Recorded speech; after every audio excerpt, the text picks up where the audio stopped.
So, live time. It is time to watch some old Guardsmen party. Let's go ahead and pop this in the Discord real quick. Bam, do like that. Hit that button. Hit this button. Jump over here. Lot of switching and stuff like that. And here we go. Boom, boom. Waiting on everybody to get in here. Oi! Alright, so let's see. Who's all in here already? Let's see. We got Obsidian Black, the Lone Guardsman, Fox the Fox. Fox the Fox is sacrificing steak to chaos to watch the stream? Why? Serge Katari Bush is here. Aquila is here. We got Numquan. We got Obsidian Black, I think I said. Chicken Wing Analogy. Dark Innovator. I am doing well today, my friend. I'm doing well. I've actually been like it's been a long 13 days without a day off. I'm working tonight and then I have a day off and I'm going to be editing most of that day. It's going to be just full day of just editing. I am hoping to get a couple of things out in order to get them out, because God knows I haven't been able to do I haven't been able to write. I haven't been able to do anything like that. I'm trying to manage my time better. I'm cutting myself down to 6 hours of sleep a night just because I really should. I'm sleeping too much, and it's beginning to mess with me. Before the stream started, Scryer, thank you. Scryer said, English is not my first language, apparently. Regrettably, can't watch the stream due to time zones. Nevertheless, this guy, this wretched guy, he is that guy. I wonder what you'll think of him. We'll find out. We will find out. The guy whose name I can't pronounce is here. Arnukes says, "Hey, boss man." What's up, Arnukes? Yum brings here. Master Mistakes, the master of context. That's what his name should be. Blackguard Kraken. Hey, welcome to the stream, bud. I'm glad you were here. Let's see. Buddy Burrows, Scrin. Oh, yes. It's the Great Horned Rat. Have a merry Great Horned Rat Day. That hurts my neck to do, but I do it all the time for you. Glade Freeze, can't stay long, but I'm looking forward to the VOD. Take care, old man. Hey, you have a good day. You have a good day. No matter what you're doing today, guys, I hope it's just good, okay? Tyler Holes. Hello, did you get your refurbished modem or 6? I actually got 7 because I'm an overachiever. Anyhow, Ronnie, well, stop speaking high Gothic. We aren't all officers anyway. This is true. This is true. Zig Marks. Hey, what's going on, bud? Let's see. Requiem Lul's here. Wolf is here. Did I miss anyone? D. Herg is here. We're up to... All right. So... a lot of things happening. Stuff like that. The channel is going... Okay, so 21st is up around the corner. A lot of things are happening on the 21st. I'm going to be doing a redesign of the channel that's going to take a couple of days, maybe a week to get completely settled. I'm getting a new microphone. I'm going to get some sound paneling on the walls to kind of cut down on the outside interference. Also be looking for some channel art, especially I'm thinking what's going to happen is, well, I'm not thinking. If any of you are artists and want to make something for the channel and are taking commissions right now, I just died. If any of you are artists with commissions open right now and you want to do something for the channel, send me a message in Discord because I'm going to be looking. I'd rather not look on a website. I'd rather keep it within the community. Yeah, that's it. All right. Has the boss set me to hidden? No, Hobbit. You're not hidden. You're just a Hobbit. Obsidian Black, you're going to your parents this evening to cook dinner for your family. You know what? My favorite thing is these little potatoes. So they're just like tiny. They're red. My wife, the hospitaler, she does rosemary, olive oil, all this other kind of stuff, and sea salt, and it's ridiculous. So it's still going to be simplistic. It's just going to be, just a little bit different. in any case, so Skrin said it best, no spoilers for part 3. We're doing parts 1 and 2 today. Part 3 is going to be tomorrow. Same bat time, same bat channel. Hamburger sticks with mushroom and onion gravy and baked potatoes with cheesecake. And cheesecake! I love cheesecake. Alright, so we have seen the return of the Rupert. We have seen the regrettable death of Heavy, of Cutter, of Crispy, and we're all sad about this. We're going to see the new character today.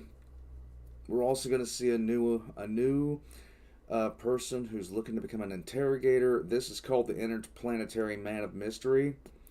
I already have deep foreboding about what's going to happen in this episode. I'm dreading what's going to happen in this episode. There is somebody, and thankfully so, there is somebody who has been putting timestamps in the comments for when the actual reaction starts. I really do appreciate that. I should actually do that myself. I'm an idiot for not. But here we go, guys. You ready? X's in the chat if you're ready. But while you guys are doing that, Warden asks, a question unrelated to the stream. Who would win in a fight to the death between Sigismund, Sevatar, Nasir Amaret, and Karn? You just answered your own question. Option 1. Yeah, no, I don't want to explore the occurrence border. No.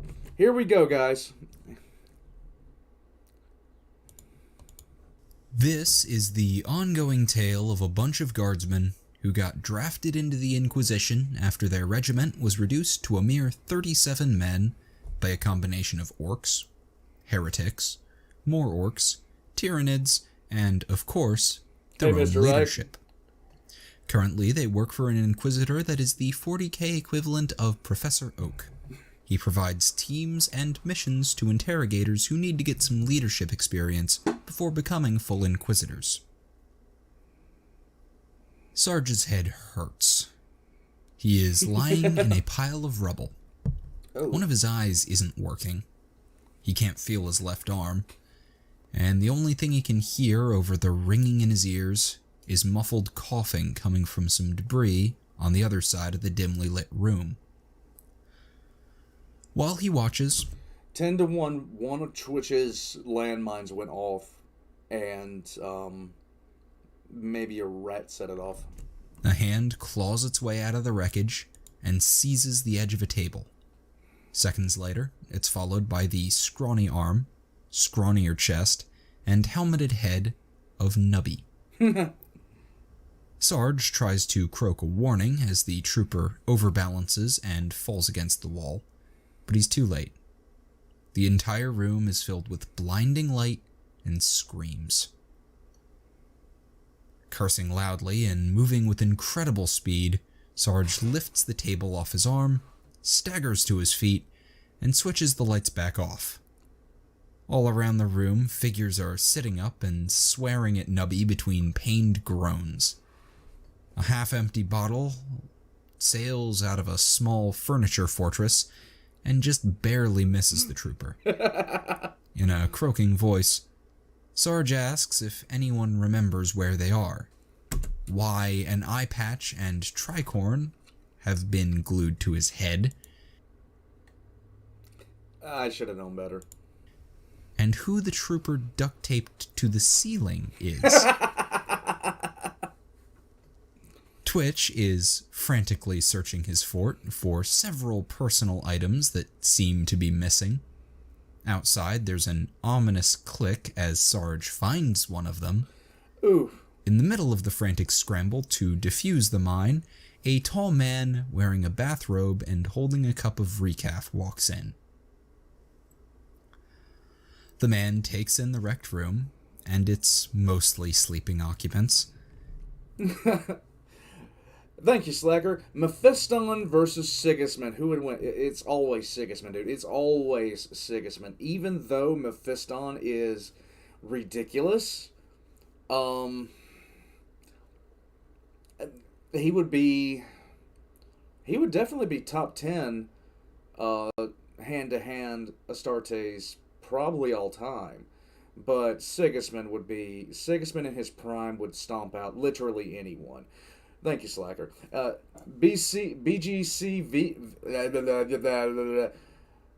Last in Inquisition, I finally caught you in the act of streaming live. Yes, you have. Then Thank you, Slacker. casually picks his way towards the troopers. He steps around the spot where Sarge is trying not to move and makes his way to Twitch's fortress, where he retrieves a suit jacket and a few pieces of feminine clothing that were used in the construction. What? As the man heads back out, he reminds everyone that their shuttle leaves in 2 hours. Up on the ceiling, the squad's new technical expert, Tink, wakes up and immediately slams his head into the metal plating. The all-Guardsmen party and the Interplanetary man of mystery. Oh, God. So no shit, there we were. 5 hungover Guardsmen in a shuttle conference room, getting briefed on a desertion problem so massive that a literal army of commissars couldn't stop it. What? At least, that's what we thought the briefing was about. It had been written by an Inquisitor with an accent so thick that he was nearly impossible to understand. Oh, yeah. And he'd felt the need to include that accent in his writing. This problem was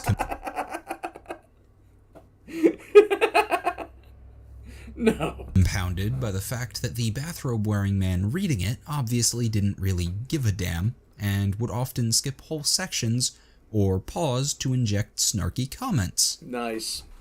The man in the bathrobe was our new interrogator. Oh, God.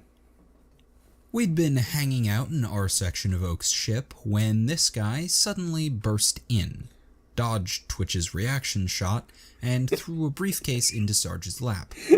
Then, without so much as pausing to introduce himself, he told us we had an hour to get the party started before the girls arrived and left again. What? The briefcase was full of money and marked evidence.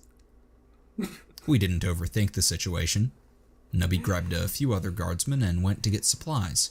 Sarge formed an impromptu cleaning detail, and the rest of the squad went to see who else was up for a good time.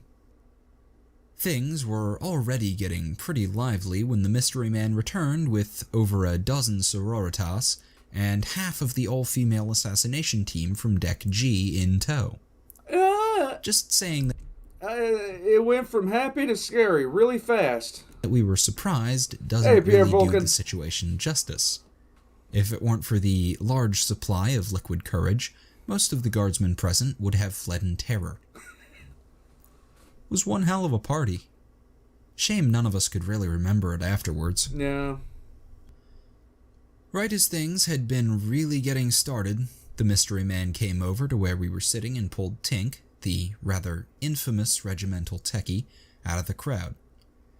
He briefly introduced himself as Bane Johns, and said he was our new interrogator, and told us to enjoy ourselves. When Sergeant Bane Johns? Oh, good God. asked about the mission, the interrogator just said, "Oh, Obsidian Black. Obsidian Black says, I mentioned my car last time was busted, but the guy I knew took a look at it and says you can fix it for about $200. Good. Good. That's excellent." He'd brief us and introduce the rest of the team later. They were busy doing boring stuff. After that, he wandered off and got a high-stakes poker game started with the leftover money from the briefcase, leaving us with the rather confused techie. Okay, so this interrogator in literally 5 minutes walked in, threw a case of money down, said, "I'll be back with the girls," brought in a whole bunch of sororitas and assassins, and everybody had a party. This sounds like a bad porno. I'm just saying. It sounds like a bad porno. After that, things were a bit of a blur, but a few incidents stood out. Nubby spectacularly lost the poker game and got a black eye after making a rather impertinent remark to Doc's hospitalier lady friend. Tink was thoroughly rejected by Hannah the Cog Girl, then got into a heated argument with Twitch over whether an autogun could turn someone into an orc. That ended with Doc taking most of Twitch's weapons away, and Tink somehow wound up taped to the ceiling. Doc disappeared after the incident and didn't show up until morning, when he wandered in smelling of flowery antiseptic and helped cut Tink down.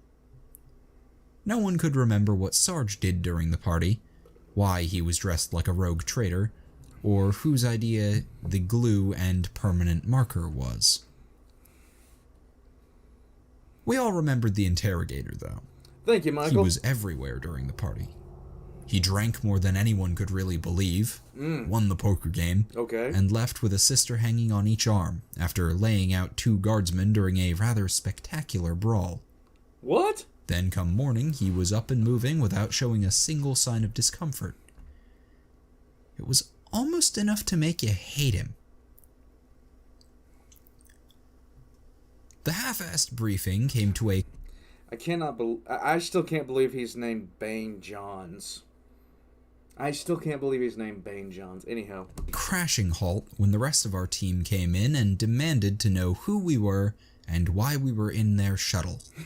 In retrospect, it's easy to see why they didn't recognize us as the team's muscle. None of us looked very professional. Twitch and Nubby were obviously hungover. Doc was sleeping across a row of chairs. Tink was still half covered in tape, and it was going to take some serious solvents to get the hat and eye patch off Sarge. As for the Interrogator, most folks don't imagine a man lounging around in a bathrobe when they hear the phrase, Senior Inquisitorial Agent. That would be a With one exception, the rest of the team consisted of the 5th worst type of people you can find in the Inquisition. Oh boy. Bureaucrats. Oh no. Coming in right between insane zealots and raging paranoids, they were the sort of extremely serious and tedious individuals that don't derive any actual satisfaction from their life or see why you should either. They'd all been some sort of special Arbites team or something, but 2 of them were just adepts with shock mauls, and the other 2 were the most tedious arbitrators in existence. To a man, they were unpleasant to be around. It was easy to see why the Interrogator hadn't invited them to the party, and their 5th was even worse. He was the absolute worst type of inquisitorial teammate. A psyker. Okay, yay. Okay, so the only thing that could make this better is if the inquisitorial agent fights with a modified PP7 bolter. Not a nice, sane psyker either. He was a mutterer and radiated a sort of depressing aura.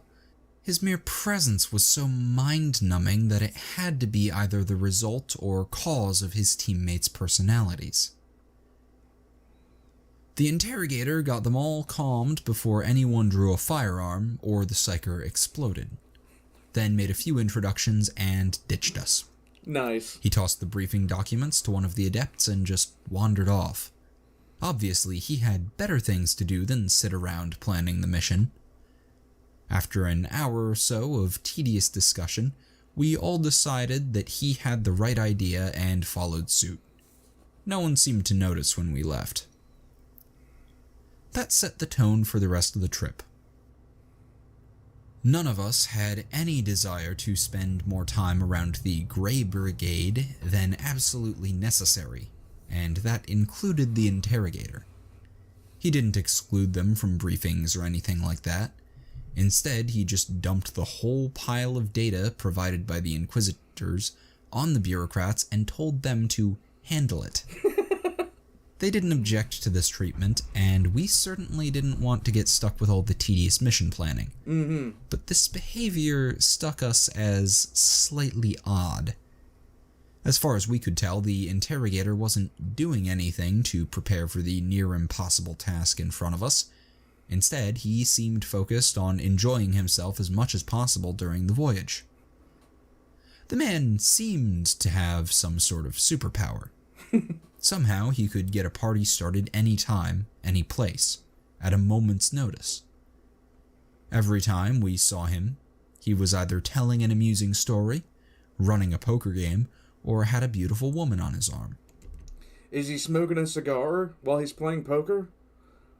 A guy under a bridge. Thanks, bud. Ah, yes, Bane Johns. The bizarro Caiaphas Cain. Yeah. Tink just became... What would Tink be? Tink is like, what, P or something like that? I don't know. It was damn... Does anybody else not get the anagram there? Like, I'm just asking.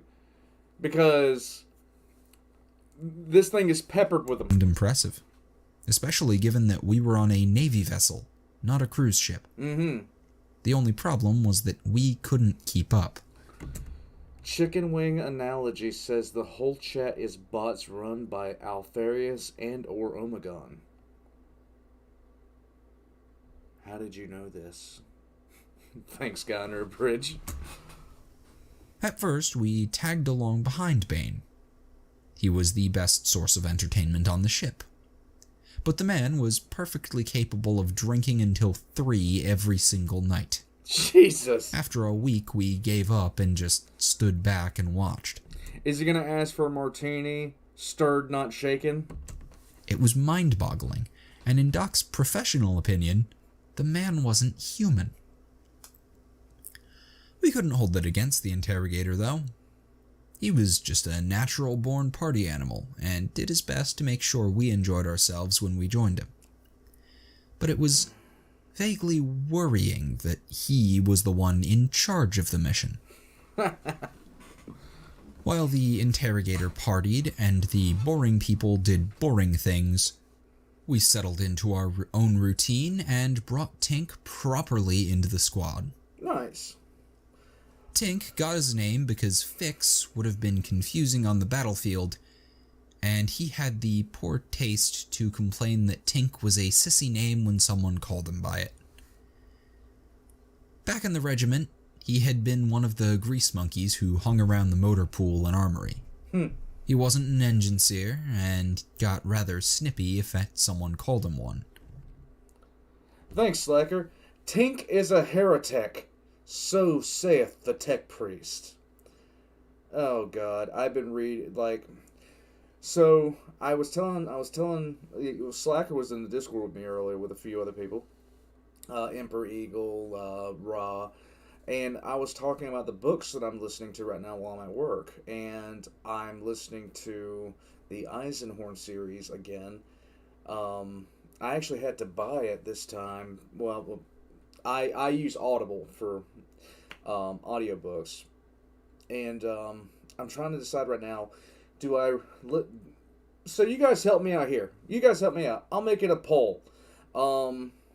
Choices are the third book of the Night Lords Omnibus or the third book of the Eisenhorn series. The Eisenhorn series, I know what happens. I have not read the Night Lords Omnibus. In any case, here we go. He was just a helper who'd picked up far more knowledge than the average tech priest would want him to have. This made him a lot more useful if you wanted to get something fixed without also receiving a lecture on machine spirits and maintenance rituals. Tink was a solid trooper who pulled his weight despite being rather scrawny and hopeless when it came to close-range combat.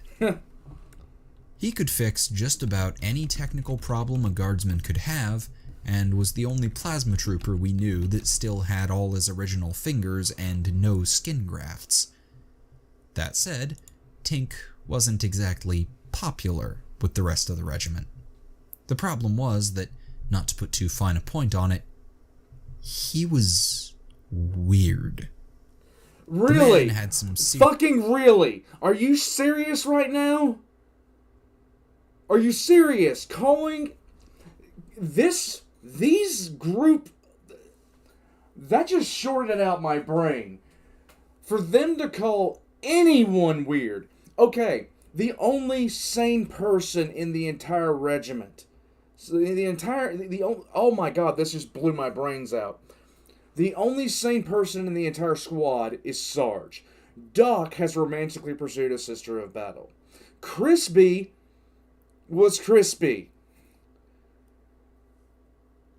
Heavy might have been rational. He died too quick. I like, my brain is fried. Twitch is legitimately Rambo with a marijuana addiction that goes beyond the pale and more explosives.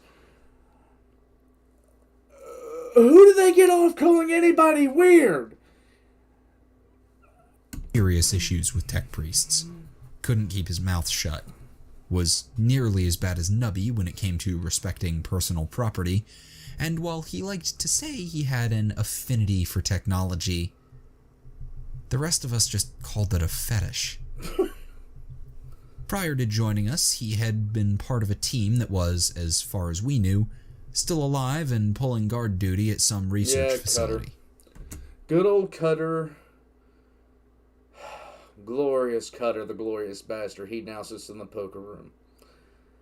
Oh God, they're on the border right now. Oh, I have read the first 2 books of the Night Lord's Omnibus. When Doc and Sarge tried to get more info about why he wasn't still with them, all they got was some dark muttering about hidebound reactionary dinosaurs standing in the way of true science, and... Okay, stop shitting on me. I did not forget Cutter. Cutter is always with us. It's hard to forget Cutter. It's hard to think about Cutter as being gone because he's always in our hearts. Always. Thank you, Slacker. Heavy could open fire while asleep with Heavy stumper. Yeah. Okay, technically she wasn't a sister of battle. Technically she wasn't. She was a hospitaler. I understand this. But at the same time, shit. Anyhow, thank you, Slacker. And sexual harassment. No one felt the need to press further. We don't talk about Aside Nubby from Guardsmen. the Interrogator's parties and the occasional meeting with the Arbites, we kept to ourselves during the trip. Which isn't to say that we just lazed around. You lazed around. From the sound of things, we were headed into a combat zone, and that's not a safe place for someone who's not prepared for a fight. None of us were keen on wasting time reviewing data and making intricate plans with the bureaucrats. God, I shouldn't have said anything about that. Yes, if you've read the omnibus, I'm not gonna mention, but press F for the one that's nearest and dearest and was initially annoying but was no longer. F in chat for that motherfucker, because that was sad as shit. Instead, we focused on getting our kit and ourselves into top condition. Sarge led drills, Nubby procured a few extra supplies, of course, and Tink gave almost all of our gear a complete workover. Oh God. Twitch wouldn't let anyone touch his stuff. And after Tink got a look at the modifications Twitch had made, he didn't want to even be in the same room as the Demolitions Troopers' gear. Finally, Doc, who was rather enthusiastic about his teaching skills after the last mission, decided to get together a few group exercises with the rest of the team. At first, everyone assured him that they were perfectly competent and had better things to do. But after enough wheedling, everyone just agreed to shut him up. The whole team formed up in a half-full cargo bay, and Doc Get the artillery ready, here comes the train. Death Corps Krieg, on board, let's go. God, why does this thing come by every weekend? It doesn't do this throughout the week. When I finally move away from this place, we're gonna F in chat for the train. Yes, Tink after seeing Twitch's gear. No thanks, I choose life. handed out laser weapons with training packs. It was going to be a few simple scrimmages with mixed teams to familiarize everyone and build morale. It did not build morale. Oh, God. It wasn't a complete shambles, like some exercises we'd seen, But the Arbite team didn't want to be there, and the Psyker's aura made us all pissy. Yes. Little fuck-ups kept happening. Mm-hmm. There were some injuries, and whenever the Interrogator joined in, his team would win. Mostly everyone blamed the training lasguns. They were utter shit and jammed on every other shot. There was also the fact that none of us could really get serious in a fight like this. We wanted to fight dirty and use explosives, and the Arbites didn't want to fight at all. Nothing was going right. We all just moped around and got more and more frustrated until Sarge snapped at the Psyker, who'd failed to hit anyone all day, and told him to do something useful, damn it. Oh no, don't tell us, Slacker, that, please. Thank you, Slacker. Slacker says, that train is for the unloading of Kriegers. Yes, it is. It is. We actually have a staging ground right over there. It's pretty just... Yes, how do lasguns jam? What? Wait. Oh, that hurt my brain. That hurt my brain. That really hurt my brain. Alright. Wow. Oh, man. That really did hurt my brain. I'm trying to figure that out. Damn it! Thank you, Slacker. I appreciate it. A guy under a bridge says, Twink, your gun is literally 6 grenades with a las pack and a trigger glued to the bottom. Twitch. With TNT for a barrel, yes.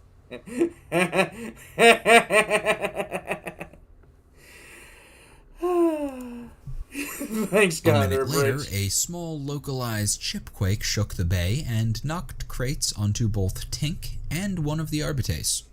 Then for an encore, the Psyker manifested a layer of ice on the floor, which he then slipped on, causing him to fly face first into a wall and knock himself out cold. Oh. The Interrogator called a halt there and suggested that we not try this again. He then wandered off to see if anything was happening down on level 6, while we dug Tink and the Arbite out. Yes, I called them Twink. Stop saying it. Leave me alone. And Doc checked the Psyker for a cracked skull.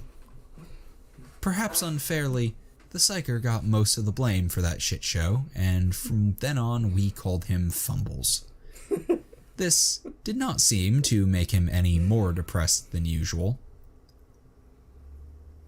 We didn't spend much time hanging around in orbit once we reached the planet. A shuttle brought us down to a very fancy lounge where we were greeted by the similarly posh Inquisitor who had requested our team's assistance. Okay. We'd worked with the man before and knew him by the moniker Rupert. Yay! Before his promotion, he'd commanded 2 of our missions, which, despite being relatively successful, had both ended with him losing an arm to what might be called excessive enthusiasm. Yes, and? We were happy to see him. Between his political connections, combat prowess, and jovial demeanor, he was the best direct supervisor we'd been given. Hard to understand, though. He usually needed his supernaturally competent Batman, Alfred, to act as translator and general nursemaid. To our complete lack of surprise, our new Interrogator hit it off wonderfully with the Inquisitor. Of course. Both Bane and the Rupert spent the evening drinking and telling tales of ridiculous heroism. Huh. While they swapped stories, Alfred quietly led the more serious members of our team off for a real briefing, which Tink, due to his poor understanding of the standard Imperial Guard protocol of not it, was also forced to attend. The rest of us joined our Interrogator for an enjoyable evening of good stories and better brandy. Of course, before we could really get started, the techie came back and dragged the rest of us into the briefing. And not because he wanted us to suffer with him, or needed help taking notes and tracking our squad's responsibilities. As we made our way to the briefing, Twink quietly asked us if Alf... You see? He said Twink! He said fucking Twink! That's why I said it! I'm not the only one! Fred had a history of cruel practical jokes, and if, just hypothetically, Oak would accept "we're not suicidal idiots" as a reason for abandoning a mission. None of us had really gotten into the whole mission planning thing with the rest of the team. We figured they'd tell us anything we really needed to know when the time came. Doc and Sarge had taken a few peeks at the reports the Adepts were putting together, but most of the info we had was from the original mission brief. We knew that we were fighting the Orcs for this planet for some unspecified reason. Oh god, we Twitch knew that things weren't going well. And we knew that something about the amount of soldiers deserting here had drawn the Inquisition's attention. What we hadn't known was that the Rupert was the 4th Inquisitor sent here to sort things out, and that 2 of Oak's Interrogator teams had died here as well. Oh. Just to reiterate, this mission had already killed dozens of experienced inquisitorial agents and 3 full-blown Inquisitors. 1 dead Inquisitor might have been understandable, but 3 was just ludicrous. 3 you hear about dying when a major, and I mean a major, plot is taken out by the Inquisition. When a huge purge is called. You hear about multiple Inquisitors dying then. You don't hear about multiple Inquisitors dying for any other reason than that. The second 2, at least, must have known that someone was gunning for them. Hi, John. And they'd still been wasted without anything to show for it. 3 of the nastiest buggers this side of Terra had come here, with their entire retinues and all their inquisitorial authority, and died horribly. Now it was our turn. Of course, we found it odd that the Rupert, who had all the self-preservation instinct of a lemming, was still alive. Alfred explained that he had personally foiled over a dozen assassination attempts, and that anything overt was being blocked by the Inquisitor's numerous political connections with the local brass. There were 3 regiments camped around the mansion, and a pair of frigates were undergoing repairs in synchronous orbit directly overhead. Apparently, the other Inquisitors had either operated discreetly and died discreetly, or had demanded protection and been surprised by how quickly unpopularity can get you killed in a war zone. Yeah. Thank you, Aquila. Aquila says, well, gentlemen, it is time to buckle up, because there is no way off Mr. Oak's wild ride. That sounds really, really fucking dirty. This is getting Slaneshi. Thank you, Aquila. I'm just gonna hit play on this one. Oh god, chicken wing analogy, you had to go there. Chicken wing analogy says, so does that mean that Bane has large tracts of land? Sometimes it pays to be every senior officer's cousin, schoolmate, comrade, or drinking buddy. Well, this was all quite interesting, especially Alfred's descriptions of the messy ways the other teams had died. We were all left with a big question. Why the hell were we here? Right! If the Rupert had managed to survive and make progress where all the other Inquisitors had died, what did he need our team for? You really don't want an answer for that. Thank you, Slacker. Slacker says, if at least 3 Inquisitors have died on one mission, send for the Raven Guard and have them handle it. No shit. Send in the Beaky Boys and be done with it. I don't, yeah. No, you just serious, oh my god. The amount of problems that can be solved by the proper administration of, excuse me, Mr. Astartes, would you please come help us out with this bullshit? It's astronomical how much stuff could get avoided. None of us were happy with the Batman's answer. Oh god, here we go. The Inquisitor had decided that the local guard command structure was so incredibly corrupt that he just had to sort it out personally. Oh, fuck. This meant that he wouldn't be able to devote his full attention to investigating the desertions. Yay. So he needed some trusty subordinates to do it for him. I give it I give it. I don't even think he's going to make it to episode 3 without challenging somebody to a duel. Specifically, he wanted old sweats with conkers for dodgy business and plenty of vim. Some stalwart lads who can keep mum and don't get the collywobs when the fur flies. Which, apparently... Huh? Thank you, Slacker. ...meant us and whatever interrogator and teammates Oak decided to send along. How anyone could apply the phrase, keep mum to our interrogator, stalwart to Nubby or Twitch, or vim to our incredibly drab teammates was a mystery. But there we were. So, while the Rupert did whatever the hell he was going to do about the corruption in the brass, we were going to be sent out to do a job that had already killed several far more competent teams.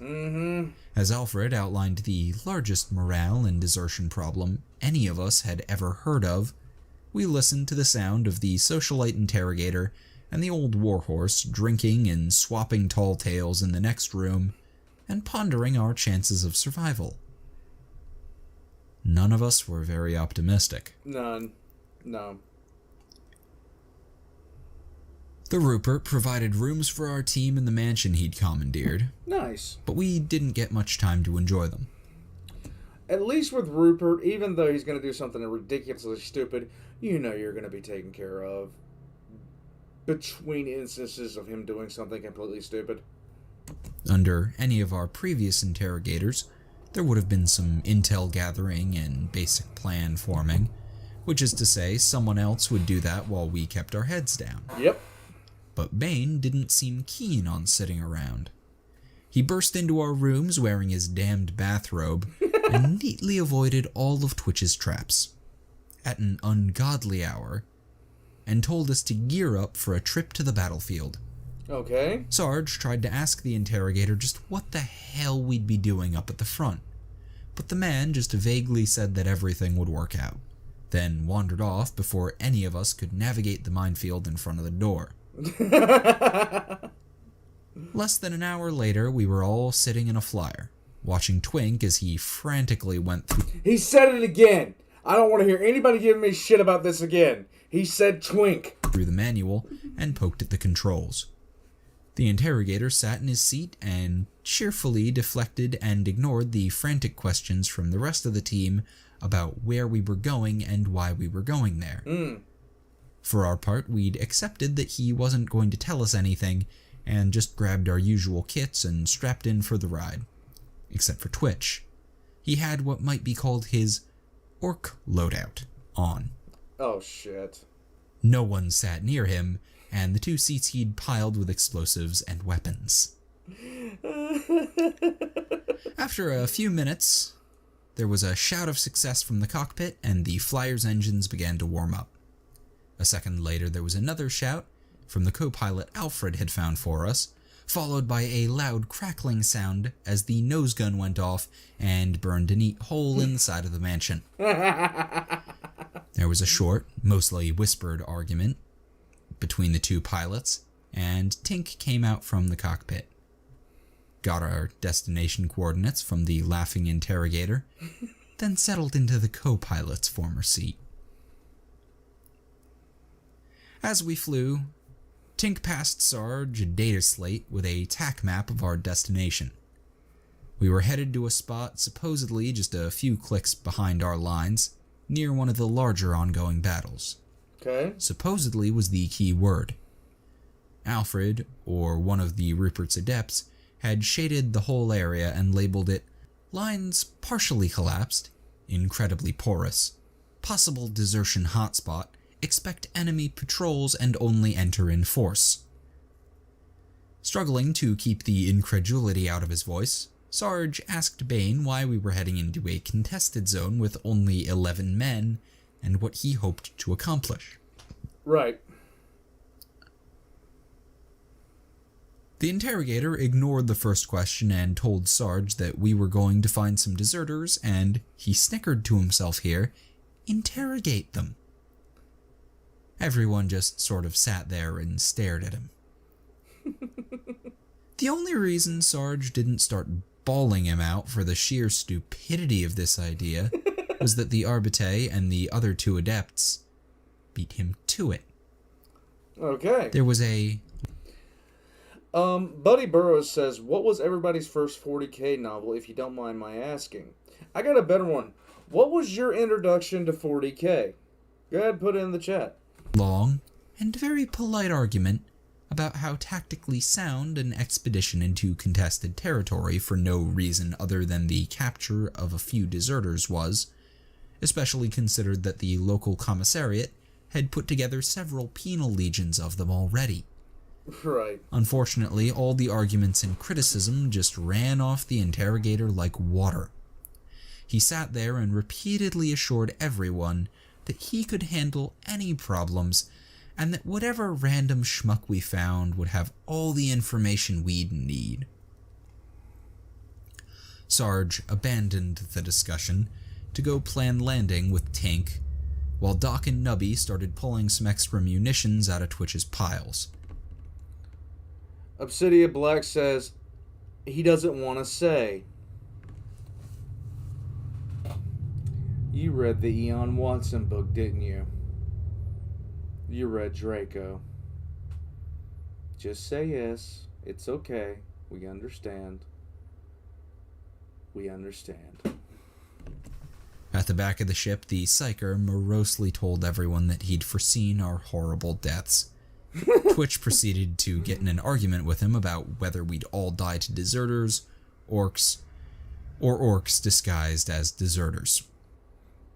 So no shit, there we were. So no shit. Oh, end of the episode. All right. So, bunch of Baltimore. Hey, Sigmund, how's it going? First novel, Caiaphas Cain. Mine was Hell's Reach, way back in the day. Let's see. Dawn of War. Space Marine. Enjoyed the blueberries but fell in love with a guard. Yeah, pretty much. Playing a game in the living room. Warhammer Fantasy 2. Warhammer Fantasy Role-Playing Game Edition. Nice. The speech on Exterminatus on Typhon, Dawn of War 2. That's always a good one. The Dawn of War trailers. I'm seeing a lot of Dawn of War. Warhammer Fantasy Introduction was the PC, PlayStation game Shadow of the Horned Rat. Now that is an old school reference. Was a niche Russian 40K dictionary. Dawn of War. Dawn of War got a lot of people into 40K. And so did Texas Speech. Heading into a combat zone.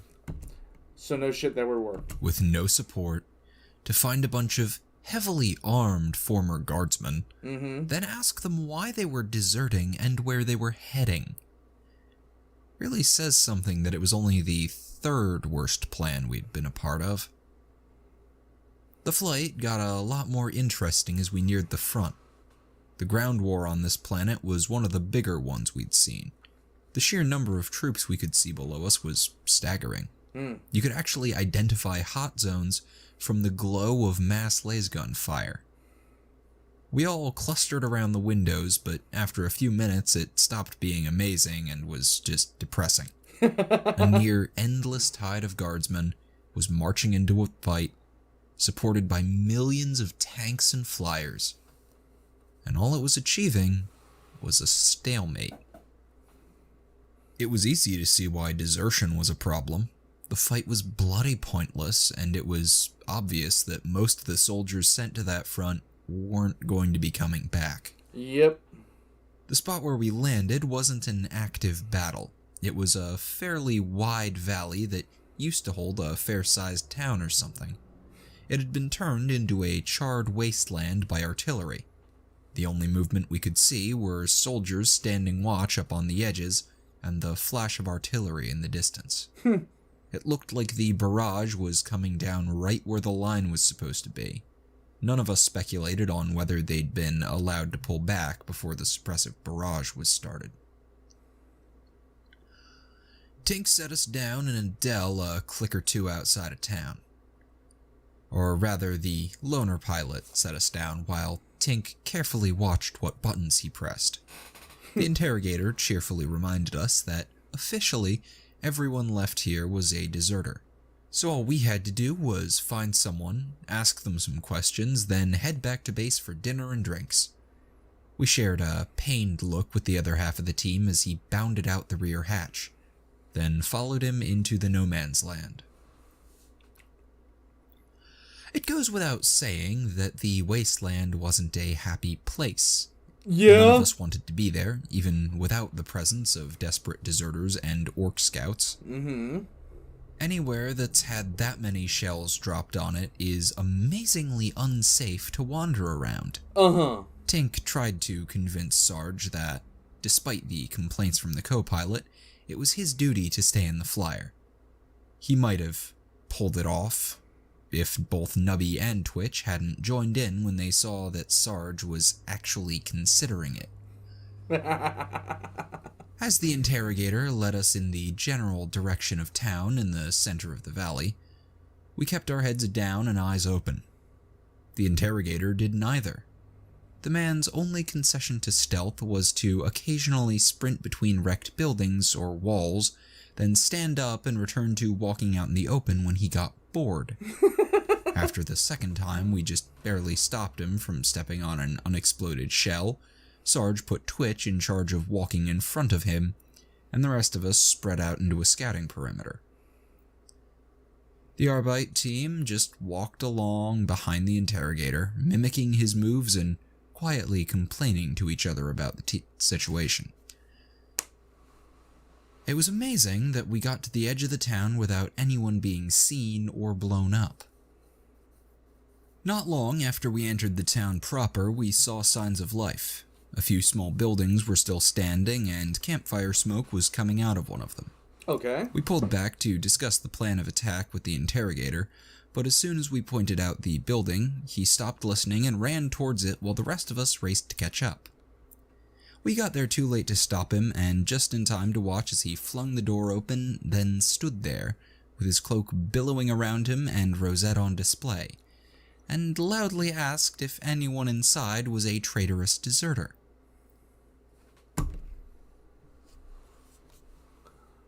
I liked him. I did. But he's a fucking idiot. Oh my god. This is beginning to hurt my brain. There were a few seconds of shocked silence, then a rain of blaze fire poured out the door, barely missing the interrogator and clipping one of the adepts.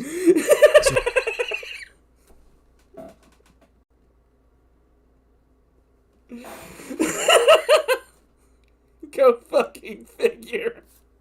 Sarge and Twitch both immediately popped nades and put them through the building's windows, and Nubby laid down some suppressive fire on the doorway, giving Doc the cover he needed.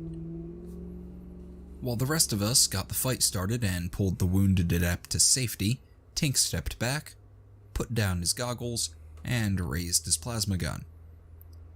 If you've never seen a plasma gun in action, imagine a cross between a lasgun and a slug thrower. Instead of projecting a brief beam of powerful light, it gathers together an incredibly hot ball of energy, then lobs it out like a stubber. But unlike a stub round, that blob of plasma will burn through just about anything that gets in its way. Also, it's bright blue, makes an incredibly ominous whine as it charges, and occasionally vents superheated gases onto the user.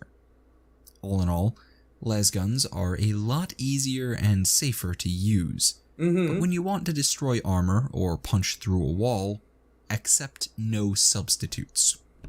I fucking love the Jackie Brown reference. If you guys don't know what that is, that's when Samuel L. Jackson is sitting back like this. AK-47. When you absolutely positively have to kill every motherfucker in the room, except no substitutes. Tink put several rounds through the walls on either side of the door, killing the poor bastards taking cover against them, and opening firing ports for Sarge and Twitch to use. Nice. After that, the fight was pretty one-sided. We had better positions, weapons, and training. But the real kicker was when the Interrogator came through the back door with the rest of the team. For all of his lack of tactical sense, the man was an impressive fighter. He swept in and wiped out the last 4 deserters before they managed to turn and face him. Neither the Arbites nor the Psyker got a shot off before it was over. Is he using a PP-7? It was an impressive end to the battle. Unfortunately, the whole thing was spoiled a little by the wounded adepts screaming, and the fact that none of us had remembered to leave someone alive for the Interrogator.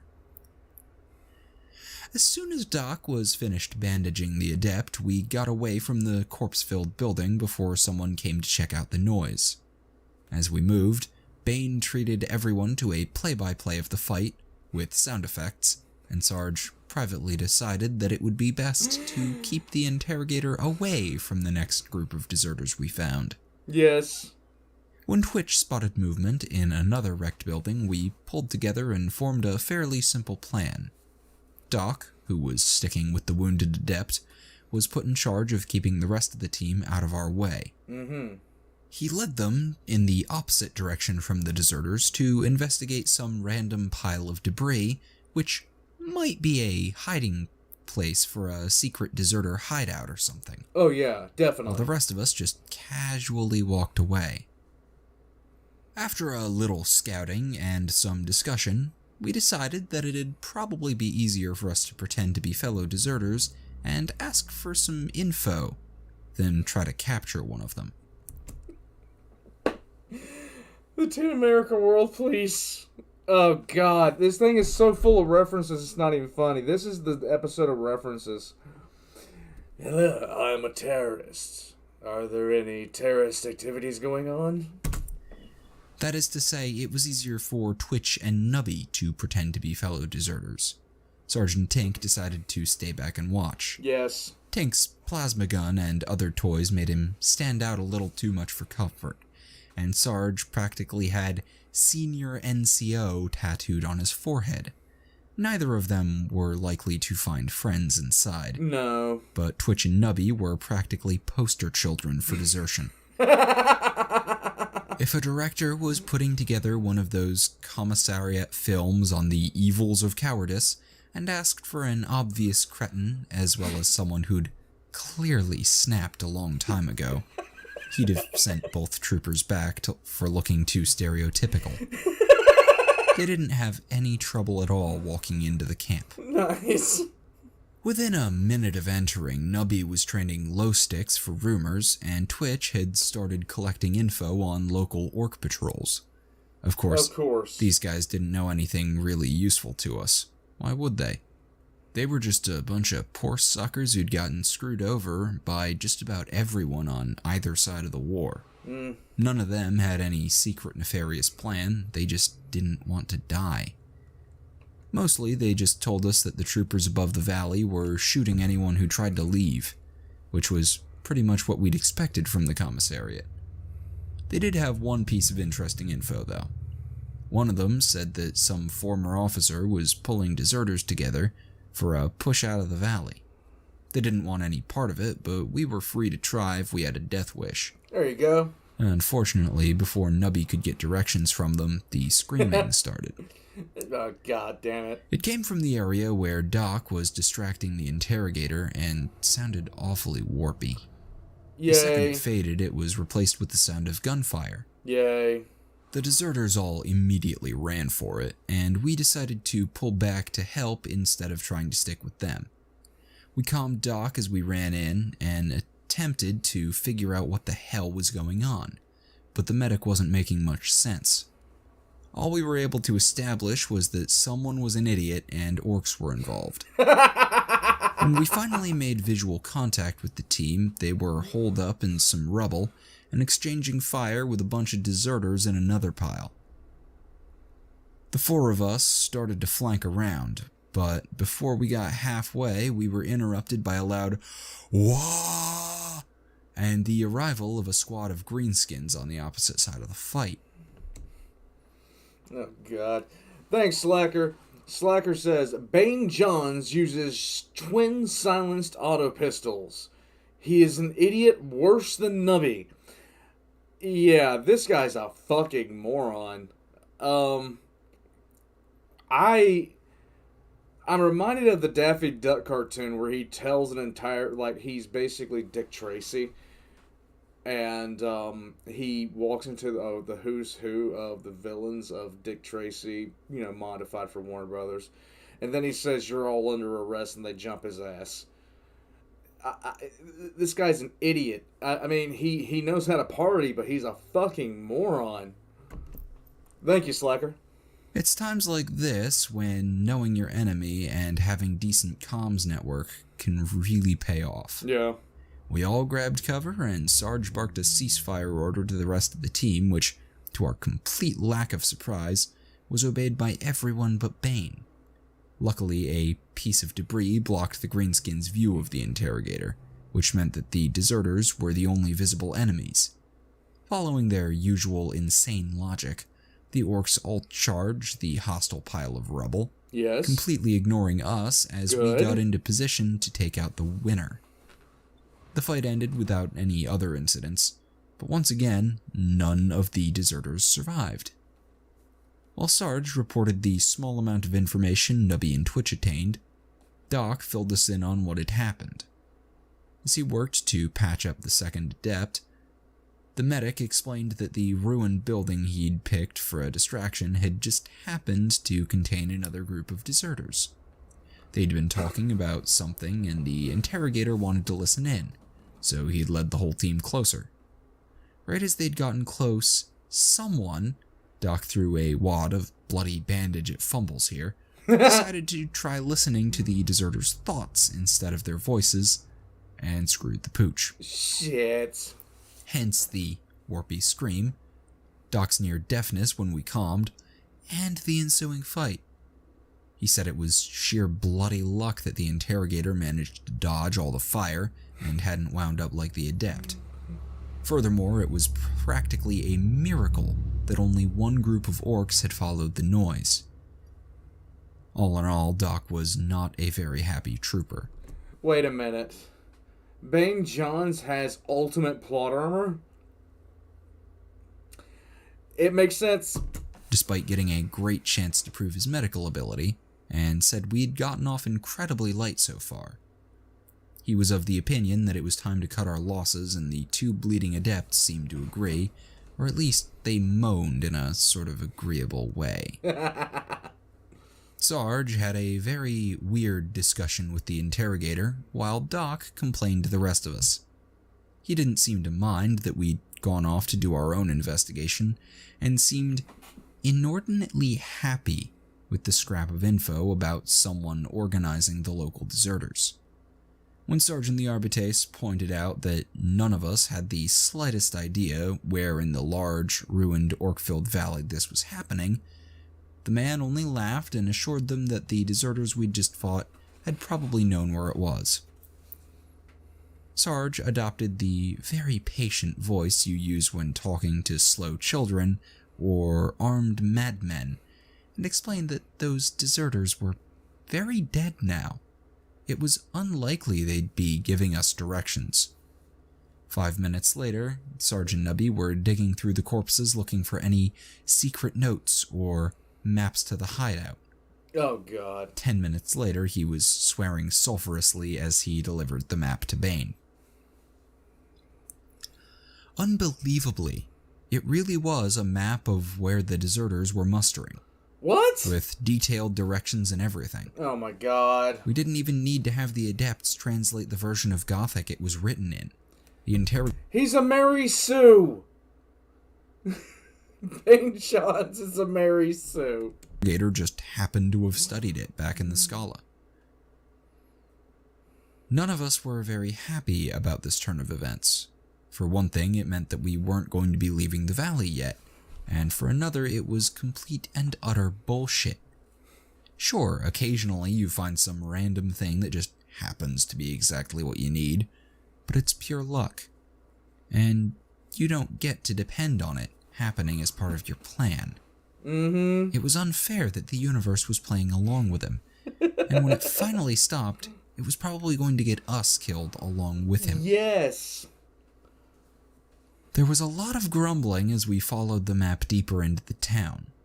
The entire group's mood, except for the interrogators, entered a sort of downward spiral, starting at anger and transitioning through disgust to a sort of weary depression. While Sarge had a lot of unkind things to say about the interrogator, and most of us engaged in a sort of round-robin bitch-fest with the Arbites, Doc and his Attention, citizen! patients were the worst. He continuously whined about having to care for the two adepts who, in turn, complained about having bleeding holes in their bodies. We probably would have killed ourselves before we got to the enemy if it weren't for Twitch and Tink. A guy under the bridge says, thank you, by the way, Bane Jones is Caiaphas Cain's Flanderized brother. You know what? A lot of people wouldn't be, too happy to admit they don't know what a word means. What does Flanderized means? I have no idea. But I don't think that he's Caiaphas Cain. I think, because Caiaphas Cain would be shitting bricks right now. He wouldn't be all happy-go-lucky. Twitch, bless his paranoid little heart, accused one of the Arbites of stealing his happiness and draining his very soul away. Tink grabbed that chain of logic and ran with it, and a few minutes later, we were all feeling better as Fumbles stayed a minimum of 20 meters behind everyone else. Yay! It was decided by fair and democratic vote that the two Arbites would take turns keeping him company until Doc could get his hands on some antidepressants for the creepy little bugger.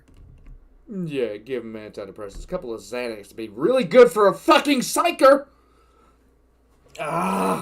Thanks for all the explanations, guys. It's not a word I've heard I don't use it. There you go. The interrogator ignored this whole charade. He was too busy walking in plain sight with the map held out in front of him. We figured that best case scenario, his luck would hold and he'd lead us to the deserters without incident. Worst case, he'd get killed by a dud shell or a bunch of orcs. Mm-hmm. It was a win-win situation, and Nubby even started taking bets on the outcome. Of course. At least, until Sarge got annoyed and threatened to put him on Fumbles duty. Unfortunately, it turned out that we'd been far too optimistic. Doc was the one who first recognized the landmarks from the map, but it was Twitch who spotted the stubber nest. By the time we saw it, the interrogator was already halfway across the kill zone. Oh my god. The entire team piled up at the edge and watched as Bane walked up to a wrecked lamppost, then paused to check his map. Sarge frantically flipped his comm to the interrogator's channel and told him to freeze. Instead, he turned to face us and loudly asked why everyone had stopped. Everyone held their breath and waited for the stubber to open up on him. Eventually, we ran out of breath. Somehow, the two deserters in the nest completely failed to notice that a man, in a flapping cloak that screamed Inquisition no less, was standing behind a post half as wide as him and talking on his comm bead. In a choked voice, Sarge explained the situation, prompting Bane to lean out and stare at the nest for a few seconds, then start talking in a loud stage whisper. This was more than we could handle. Sarge peeked around the corner and verified that the hostiles looked like real soldiers and neither one was blindfolded. Then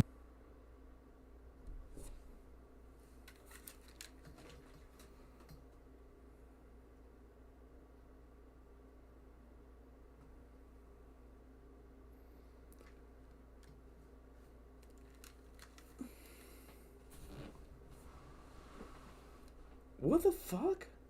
and jerked back as the stubber swung to bear on him. Really? We all heard one of the deserters tell the other that he might have seen something.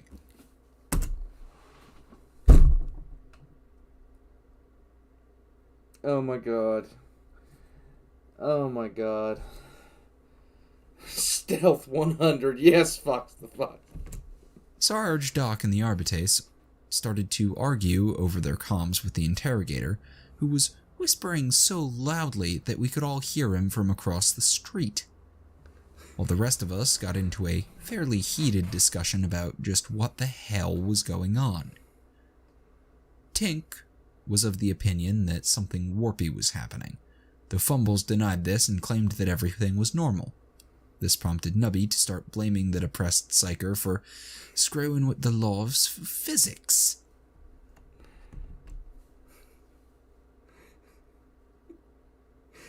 You guys stop throwing in fucking Metal Gear Solid references in chat, please. Oh my god.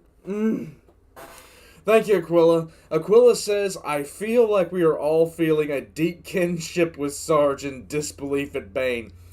No shit. Oh, stop with all the references to stealth in games. Jesus. When in doubt, blame the psyker. Yes. Mordrick says, be thankful you aren't playing a drinking game of chug each time Bane does something stupid because you think you were kegging with Lehman. No shit at this point. Oh my god, what the hell? Thank you, Aquila. I don't get this. This is ridiculous. When Twitch, of course, blamed everything on the orcs. Of course he would. The argument came to a crashing halt when Tink's voice rose almost to the same level as the Interrogator's, and the stubber opened up on our cover. It wasn't long, or a well-aimed burst, just a spray across our general area. In our professional opinion, these guys were obviously more interested in convincing us to leave than actually scoring a kill. Right. But a freak Ricochet managed to nail one of the adepts. I knew it! While Doc opened his medkit for a third time that day, Nubby yelled abuse at the two deserters. Twitch directed our attention to Bane. He was briskly walking into the alley the nest was guarding, while the enemy was distracted. We figured he was going to take out the stubborn nest so that we could follow him. Instead, he calmed us all, in a voice that just oozed smugness, and ordered us to meet him in the main courtyard, then said he was going dark, and turned off his comm bead. Hopefully, he heard what Tink yelled at him. The deserters certainly did. A second ricochet lodged itself squarely in Twitch's helmet. Shit! Everyone, except Sarge and the Arbitrace, were in favor of ditching the Interrogator and heading back to the flyer. Unfortunately, orders were orders, and we had a job to do. He's gonna get them all killed! After all of us calmed down, we pulled ourselves back to a more secure position, and got a plan together. Shooting our way in was out of the question, so we needed a way to sneak in. The problem was that none of us were very sneaky, and only half of us stood a chance of impersonating deserters. We didn't have spare uniforms for the Arbitrace, and neither adepts were up for anything strenuous. Fumbles volunteered to make us all invisible, but Doc immediately vetoed that idea and sent him back to his corner on the far side of the building. In the end, we decided to just leave them all together to act as a secure base while the rest of us went inside ourselves. Tink's toys and plasma weapon were crammed into a rucksack. Doc was pushed into a puddle of mud, and Sarge hoped really hard that no one on perimeter duty had a grudge against NCOs. Oh, God. Nubby and Twitch in the lead, we went to back up the idiot. We circled around to another entrance in hopes of finding some less weird guards than the selectively blind ones that had shot at us. The main entrance to the deserters' compound had at least 2 gunners covering it and a few troopers lounging around in front of us. A protesting Nubby was kicked out ahead of us to act as an emissary and sidled up to the troopers with his hand held comically high in the air. None of us heard what he told the guards, but they quickly lowered their weapons and let Nubby join them at their post. Glow sticks were exchanged, a bottle materialized from somewhere, and after a few more minutes than were probably necessary, he called us over. Nubby made a round of introductions, starting with Sarge, who got a long, appraising look from the man in charge, and ending with Doc. When the deserters saw we had a medic, they perked up and started asking pointed questions about the state of his medkit, i.e., how many ampules of painkillers he had, and how many he really needed. Doc shot Nubby a glare and ponied up about a third of his supply. There you go. This immediately made us several new friends, and one of the troopers happily agreed to show us around. The tour consisted of a meandering walk through the collapsed buildings that made up the compound, and ended in an open area populated by a few dozen deserters. He dumped us on an oddly cheerful man who welcomed us to the First Free Army and informed us that we were extremely lucky. It turned out that we'd arrived just in time to hear an important announcement from the general. After it was over, he'd see about getting us fit in. But for now, we should just listen. A pair of men who could have been Sarge's brothers came out of a nearby building and started barking everyone into formation. As we shuffled around, Twitch spotted a single soldier wearing a Valhallan coat and hat, a preposterously large mustache, and a dozen things which obviously marked him as an Inquisition agent.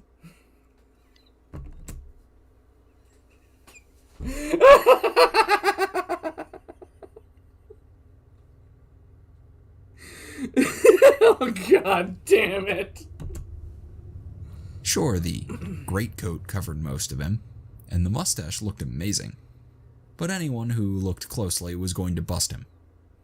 He actually holstered his master-crafted silenced auto pistols outside of the coat, and you could even see the rosette peeking out of the front of the coat. It was like he wasn't even trying. We quickly moved in around him and blocked everyone's view, while Sarge did his best to fix Bane's disguise.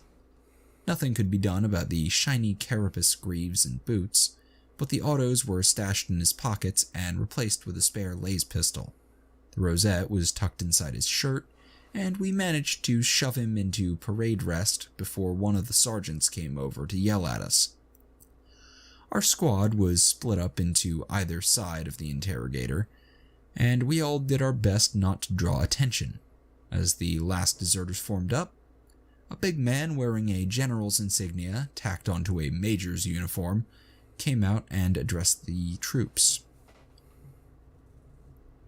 As moving speeches go, it ranked a solid 7, hitting several key topics like the importance of camaraderie and the mating habits of commissars, but losing a few points for talking too much about protecting civilians. Also, for being a traitorous heap of lies designed to sap the fighting spirit of brave guardsmen and lure them into vile heresy. After everyone had been suitably pumped up, he moved on to some real topics, like rumors that some rogue traitors were trading trips off-planet for favors or a gig of service in their private armies. Apparently, these rumors were not only completely true, but the general had managed to contact one of them and worked out a rendezvous. At this point, he flourished a calligraphy-filled note, and there was a great deal of cheering. Furthermore, he'd made contact with a sympathetic regiment, which would turn a blind eye to our escape from this hellhole. But before he'd go into details, he needed to make sure no one here was a commissariat spy. While the general explained that he... Oh, God. Oh, good Lord. Okay. So that was part 1 and part 2 of Interplanetary Man of Mystery. I see the rumblings. In chat. Begging for third part now. Oh, God damn it. X's in chat if you want to see the third part now. X's in chat if you want to see the third part now. You're bastards, all of you. I need to sleep at some point this year. Oh, God. Alright, hold on a second. Let's see. All right, so here we go. The people have spoken. Make your own decisions. Yeah, man. Yep. It keeps on going. It keeps going. It keeps going. Okay. Diclonius can't do part three. Okay, so give me 5 minutes. So what I'm gonna do is I'm gonna put some no guys, don't worry about sleep because like I'm trying to get down to 6 hours of sleep a night.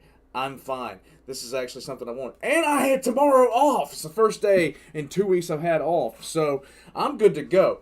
Let me take a 5 minute break, and I'll get back with when I get back. We will start at um let's see, 27 past the hour. So everybody get up, get a drink, stretch, throw something at Nubby, and we'll be back, okay?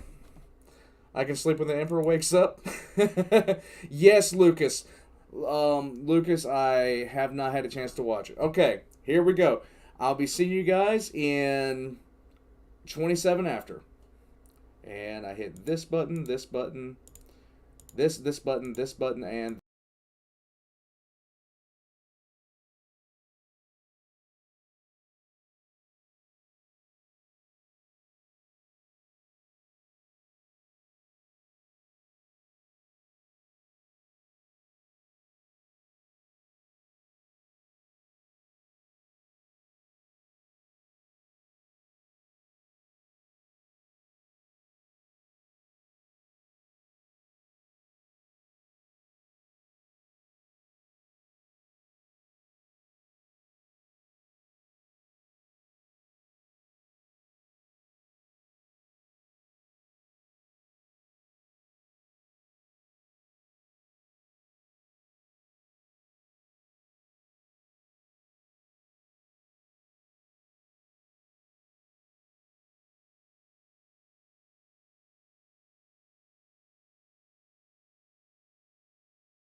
Alright, we're back. Okay, so I had to get myself a refill of a drink, something else. Let's see. We're all sitting down. Okay. We're going to get started in a few minutes here. I said 27, so I got 2 minutes to run my mouth before I start on this. Let's see. Audios. Blah, blah, blah, blah, blah. Let's see. Lucas, in the name of the German-speaking Weeher community. Which characters do I like the most? Choose wisely. You're answering to German-speaking weebs. Their chats. Tip Erica. No. No. Ugh. Got your steaks back from that squid? All is good? Good. Good. Alright, guys. Everybody ready? X's in chats if you're ready for part 3. Here we go. Yes, I have returned. If I figure what out during this part, I'm gonna give y'all the Ferris Manus face. Okay, there we go. Do it. Wait. Do it. Let's go. Oh, jeez. Ow, that hurt my neck to do that. The one bad thing about this hat, I've worn this hat for almost every video that I've ever done. It's starting to get worn out. One of these days I'm going to have to replace it, but I like it too much. It fits my... I don't know if you guys know, but my skull is abnormally large. Mr. Right, the Primarch! Ghost Brain...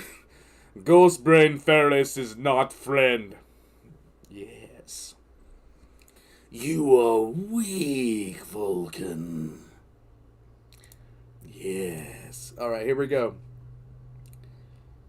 He'd heard reports that an unmarked flyer had landed in the area and listed all the horrible things that the commissariat would do if it found us. His 2 henchmen started traversing the line of deserters. They carefully went over each man, occasionally asking them questions or inspecting their equipment. We all nervously checked ourselves over and eyed the interrogator, who'd apparently gotten tired of standing straight and was now in a pose best described as lounging. As the inspectors worked closer, he took out a low stick, jammed it under the fake mustache, and drew out his trainee rosette. We watched in horror as he flipped off the top and lit his low stick with it. Just to be clear here, the man had a lighter installed in his inquisitorial badge of office. Emperor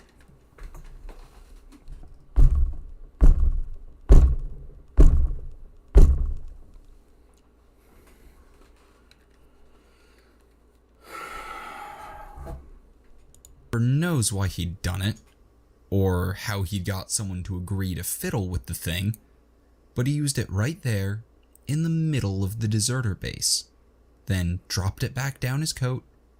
It sat there and peeked out the front like a poorly camouflaged trainee on guard duty. Both Doc and Sarge frantically whispered at him to put it away, but Bane just stared at them blankly, and before the point got across, the 2 henchmen reached us. Twitch passed review without comment, and they actually stepped back a bit when they reached Nubby. His unique odor could affect people like that.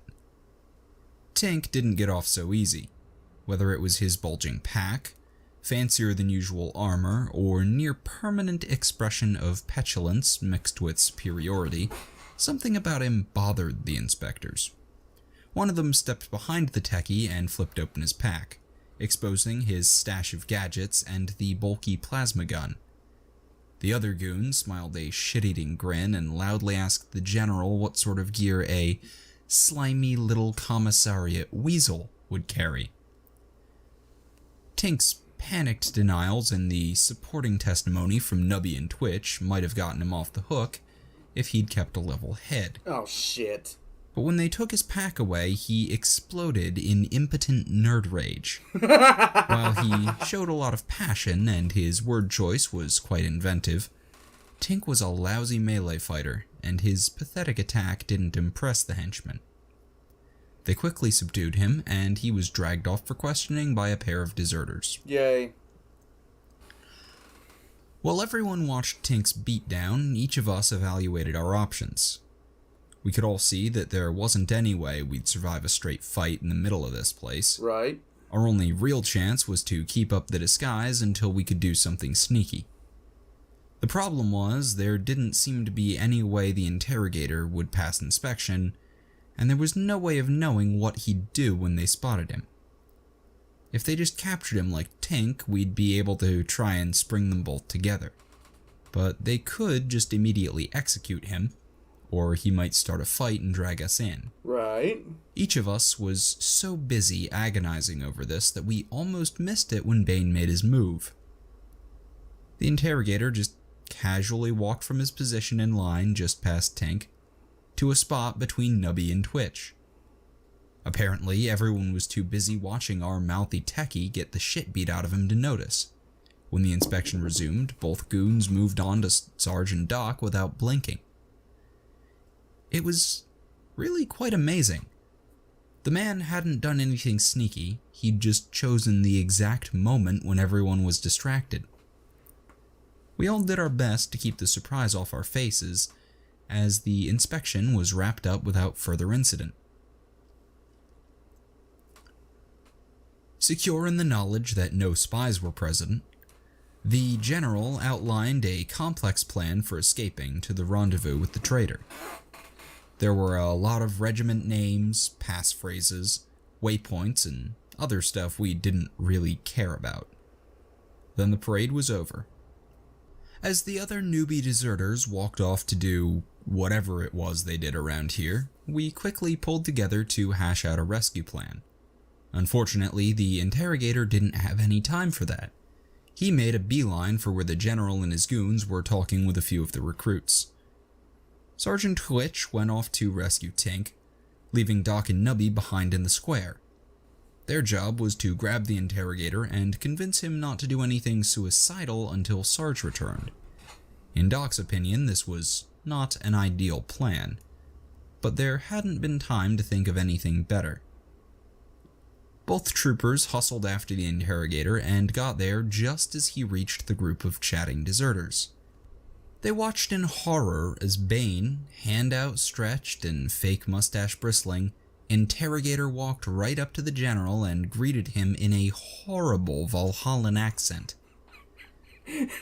What followed was a string of stereotypical and cliched comments that would have mortally offended any actual Valhallan.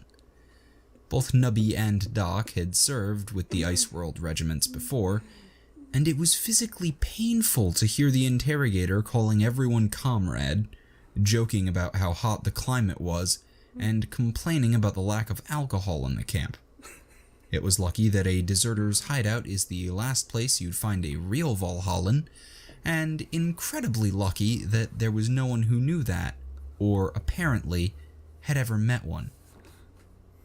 The General welcomed Ivan Ivanov with a smile, laughed at his jokes, and promised he'd go far in the First Free Army.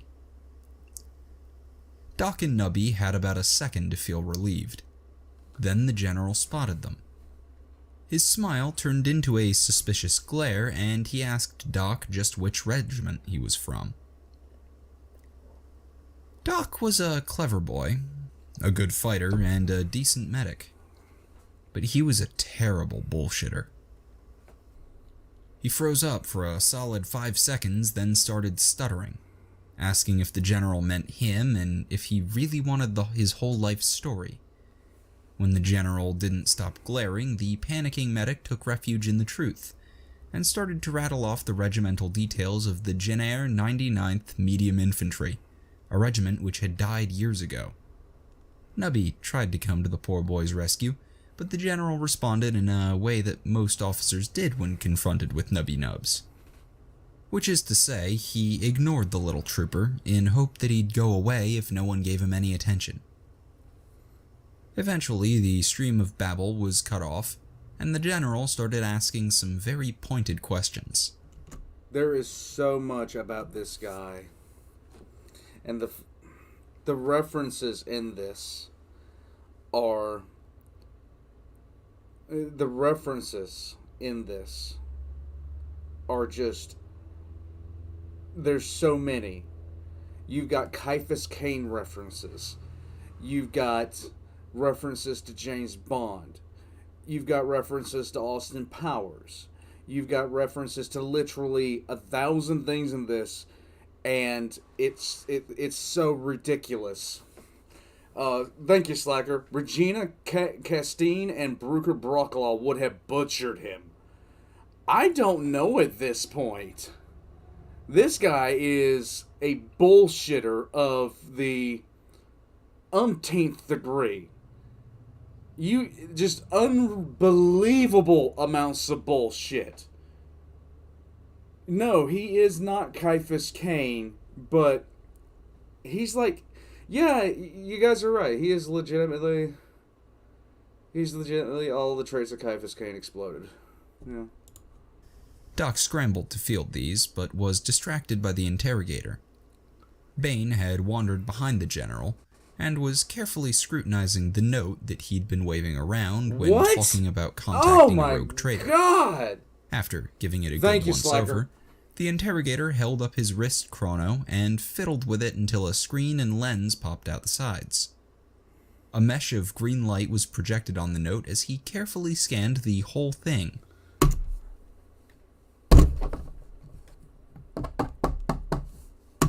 Both sides. Oh my God! Doc could barely keep his eyes off the scene of blatant spying as he fumbled through the questions. If anyone even glanced towards the interrogator, they'd all be killed. No one did look, though. Everyone was busy staring at Doc, who had already sweated out half his body mass and was going for 3/4. Thank you, Aquila. Aquila says with his look, they would have thought that he was making fun of people who actually talk like that. I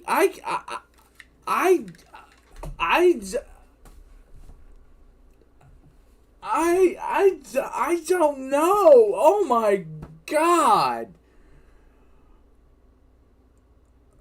Oh, good Lord. You will put the blast, you will undo the restraints and leave the room. This is this level of fucking Mary Sue goddamn bullshit. Ah! He just barely managed to answer all the questions aimed at him without blurting out something about working for the Inquisition. But it was obviously just a matter of time before either he tripped up or fainted. Right as things reached their most dire, the interrogator finished, walked up to Doc, and threw an arm around his shoulders. In that horrible accent, he chastised the general for being too suspicious of bosom companion comrade doctor boy, then told a series of horribly cliched jokes. Just like that, everyone was all smiles again. The general stated that any friend of Ivan's was a friend of his. He is... Oh my... Oh.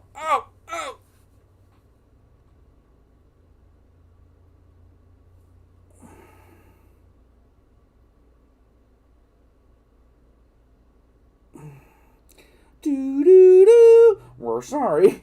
The person who attempted to dial it. Jesus Christ! Oh, thank you, Slacker. They hang around Caiaphas Cain, they'd had the advantage because spoilers. Oh my God. Oh my God. What the fucking hell? Oh, Jesus Christ. What the hell? I don't even know anymore. I just don't even know anymore. If you don't know who Brocklaw and Karsten is, they are the regimental commander in XO of the 597th Valhallan Ice World Regiment. Caiaphas Cain's regiment for several years. Then shook Doc's damp hand and went to talk to some of the other recruits.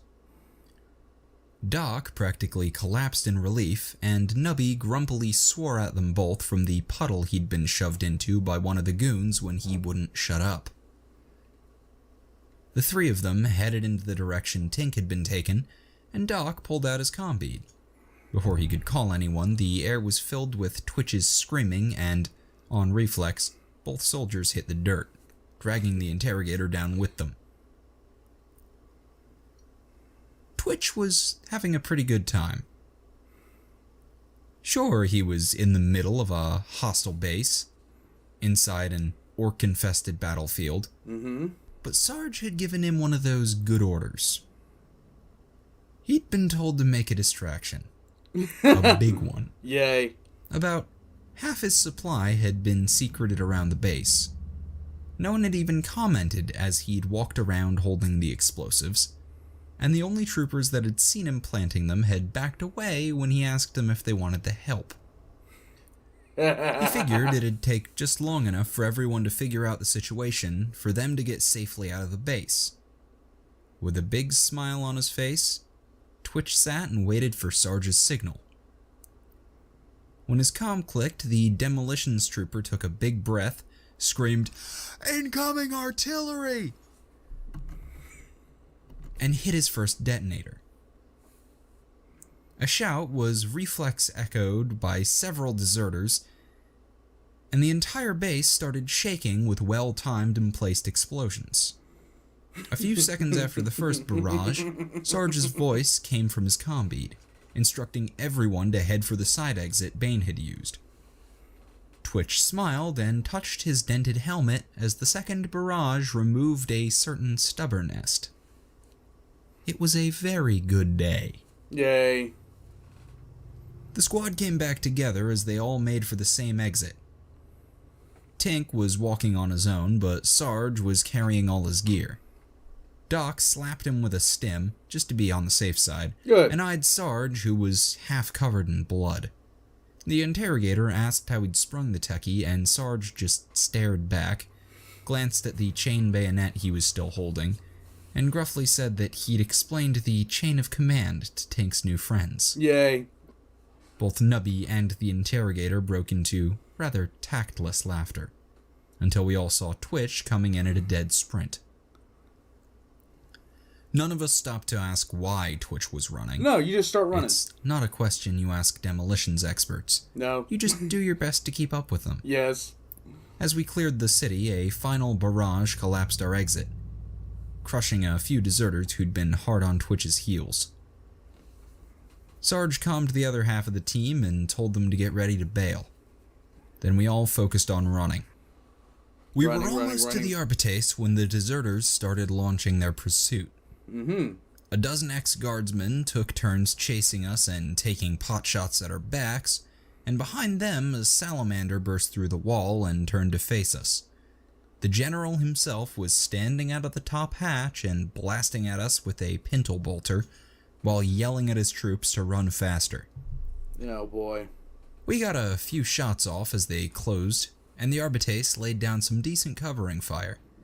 But keeping to cover was slowing us down, and the salamander was heavily gaining on us. Both the mines Twitch dropped behind us were easily dodged by the salamander's driver, and as we reached the Arbitrace, it became apparent that we'd have to at least disable the vehicle if we wanted to escape on foot. We got into cover as the enemy closed and tried to pick off some of the deserters. We didn't have much luck since most of them were smart enough to use their own cover, but Bane managed to nail 3 of them with his auto pistols. The man was an amazing shot, if nothing else. No one managed to hit the general, though, and as the salamander got closer, we all scrambled for heavier cover and got ready to surround the vehicle. If we'd had more time or space, one of Twitch's mines would have been perfect. But the overcharged plasma bolt Tink put into the vehicle's side armor was a close second. He managed to get the engine on his first shot, completely immobilizing it and making it much easier for us to snipe at its firing ports. Fucking weak armor World of Tanks reference.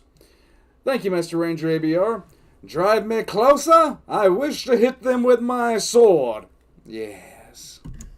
Thank you, The general saw the situation was desperate and started to wildly swing his bolter around, hosed fire at us while we tried to land a shot on him. Doc and Sarge both missed their shots, and the rest of the squad stayed in cover instead of taking the chance. The interrogator and one of the Arbitrace didn't bother with cover. preferring to nimbly dodge through the bolter rounds and get shot in the face respectively. Behind the salamander, Fumbles peeked out of the doorway and raised his hands towards the general. We all ducked down and prayed. There was a titanic bang, and the world went white for a few seconds. Only Sarge saw as the interrogator leapt up onto the salamander, put a gun up against the stun man's head, and mutter a pithy one-liner before blowing it off. Wait. Once everyone could see again, we finished off the last deserters in the salamander without incident. Unless you call Tink overheating his plasma gun and dropping it on his foot an incident. The important thing is that no one else died and the other deserters legged it after the salamander was dealt with. Mm-hmm. The end count was 2 dead, one of the adepts died while we were away, 2 wounded, and 1 very unconscious psyker. The interrogator said we weren't allowed to just leave him, so Sarge carried him while the Arbite carried the adept. Oh, God. The 2 dead were given a proper military cremation, courtesy of Tink's plasma gun, Jeez, which he managed to overheat and drop on his foot a second time during the quick service. That done with, we all headed back for the flyer, which the co-pilot confirmed was still completely secure. As we all walked, the interrogator congratulated everyone on killing a dangerous rebel and helping him secure a piece of critical information. He happily told everyone how the information we'd found identified both treacherous rogue traitors and traitors within the local guard command. It was sure to be a part of our investigation. While it really was a good haul, especially for how stupid the whole mission concept had been, most of us just ignored him, and Tink actively glared at him while muttering about how unfair the universe was. Then we got back to the flyer, and anger towards the interrogator was redirected towards the co-pilot, who had failed to mention the other 2 flyers or the woman holding a gun to his head. Since none of them shot at us, we decided the situation was some sort of political, and deferred it to the interrogator. There you go. Bane ignored the men stepping out of the other flyers, knocked on the woman's door, and actually held up a hand to help her down when she opened it.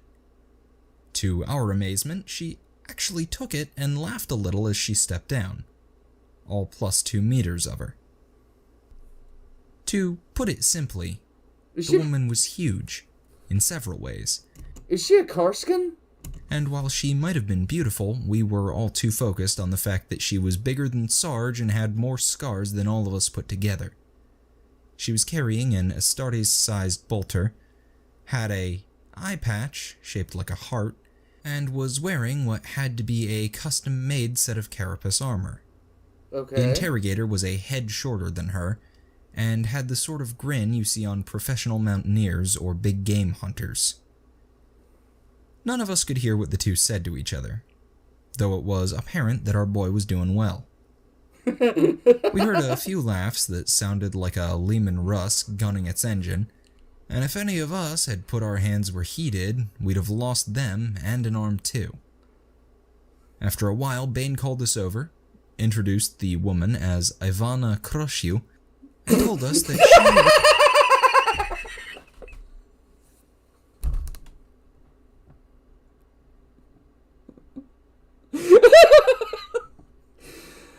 Oh my God, it's the Bond girl. Ivana Kroshiu. And I had a feeling it was coming. I had a feeling it was coming. I just didn't know. Represented a very influential man who wanted to meet us. Mm-hmm. We all got in the flyer. Tink didn't argue when Ivana took his seat in the cockpit, and headed off to meet the man who was very politely taking us prisoner. Since none of us had anything better to do, we all followed Fumble's example and took a nap during the flight. Why not? This meant it was a bit of a shock when we woke up in some villa with a few dozen guns in our face. Mm-hmm. We were relieved of our weapons by some of the hard-bitten men around us, who might as well have been wearing shirts that said "Deserter Mercenaries," and this time Tink kept his mouth shut when his plasma gun was taken away. Fumbles was still out of it, so Sarge carried him, and we were herded to a rather nice waiting room. Okay. Ivana and the Interrogator ditched us there, presumably to talk to the boss without the Guardsmen dirtying the place up. They took half the guards with them, and this evened the odds to the point where some of us started to get ideas. The men who'd disarmed us hadn't been nearly thorough enough. Okay. Doc only had his med kit and Tink had nothing, but Sarge still had his boot knife. Nubby had a stub gun, and Twitch had kept his backup grenades as well as Lay's pistol. How do you have backup grenades? Thank you, Slacker. I wanna crush you. I want to crush you. Names are weird. It's a direct reference to Austin Powers, The Spy Who Shagged Me. I wanna hump a lot. So do I, baby, but it's not in the cards. Even if the rest of the team and the co-pilot had nothing. Okay, so if you guys don't know what that means, if you guys don't know, I can't remember which one it was. GoldenEye. In James Bond GoldenEye, there was a one of the villainesses was this huge Russian operative, and she had these massive thighs. Her thing was where she would kill by crushing somebody with her thighs, and I can't remember her name. I really can't. Now I have depression. What was that chick's name? But that was her whole thing. She didn't use pistols that much. She was a decent fighter, but her main thing was to wrap her thighs around your head and crush your skull. That's where that joke comes from. That's where this reference comes from. He is definitely, yeah. We had enough firepower to take out the guards, and after that, we'd have their shiny combat shoddy. No, this wasn't in Austin Powers Dark. This was actually in James Bond GoldenEye. I actually have to now look this up, or else it's going to drive me nuts. GoldenEye. Characters. Alright, I have to know who this... Oh, Xena Onatopp. That was the name. Xena Onatopp. I'll actually put it in. Xena Onatopp. Yeah, there you go. Mordrick put it in there first. Okay, so that was her name, and she would it was so. Yeah. On top of that, we could see the flyer sitting on its pad just a short sprint away. There was a real chance that we could escape, and even ditch the Interrogator in the bargain. It was very tempting. But none of us wanted to leap into action and risk getting killed yet. Except for Twitch. Yes, he would, no Ronnie. one was absolutely sure these guys were planning to kill us. Yes, Dark. After all, they could have just done that back in the valley. Then we overheard one of the guards asking another if the boss was planning to kill us personally like the other Inquisition goons. Wait, what? Doc acted as the distraction. He spilled half of his medkit and a few of the less scrupulous guards. Wait, what? Hold on, back that up. Planning to kill us personally like the other planning to kill us. After all, they could have just done that back in the valley. Then we overheard one of the guards asking another if the boss was planning to kill us personally like the other Inquisition goons. Doc acted as the distraction. He spilled half of his medkit and a few of the less scrupulous guards noticed several ampules of very expensive drugs rolling past their feet. During the brief scramble, Sarge buried his knife in one guard's throat. There you go. Nubby plugged another in the gut, and Twitch scored a headshot, leaving just 4 guards. Nice. It was strategy, not luck, that all the guards were closer to the Arbite and adept than the rest of us, and while neither had a weapon, they were both able to tie up a guard and melee for a second. Unfortunately, that left 2 guards free. The first shot barely missed Doc as he scrambled for cover, and the second caught the Arbite in the side, where it was mostly stopped by his armor. Those 2 shots were all they got because Tink grabbed one of the falling shotguns before it hit the floor, and everyone else was already switching targets. Within seconds, all the guards were dead in exchange for a single nasty wound on the Arbite and a broken arm on the Adept. It was a good trade all in all, but we could hear reinforcements coming. Not good. Twitch's 2 nades kept the incoming guards back while we grabbed our shotguns and made an exit. There hadn't been any guards near the flyer when the fight started, which meant the co-pilot was free to sprint to it, while the rest of us followed more slowly. The first hostiles came in from the wrong side and got fried by a quick burst from the flyer's nose gun. There you go. The second set came in from behind it and engaged us in a running gunfight. There was no cover to speak of on the path to the flyer. It was going to be a bloodbath unless we were exceedingly lucky. Just this once we were. Hey! None of us had paid much thought to fumbles.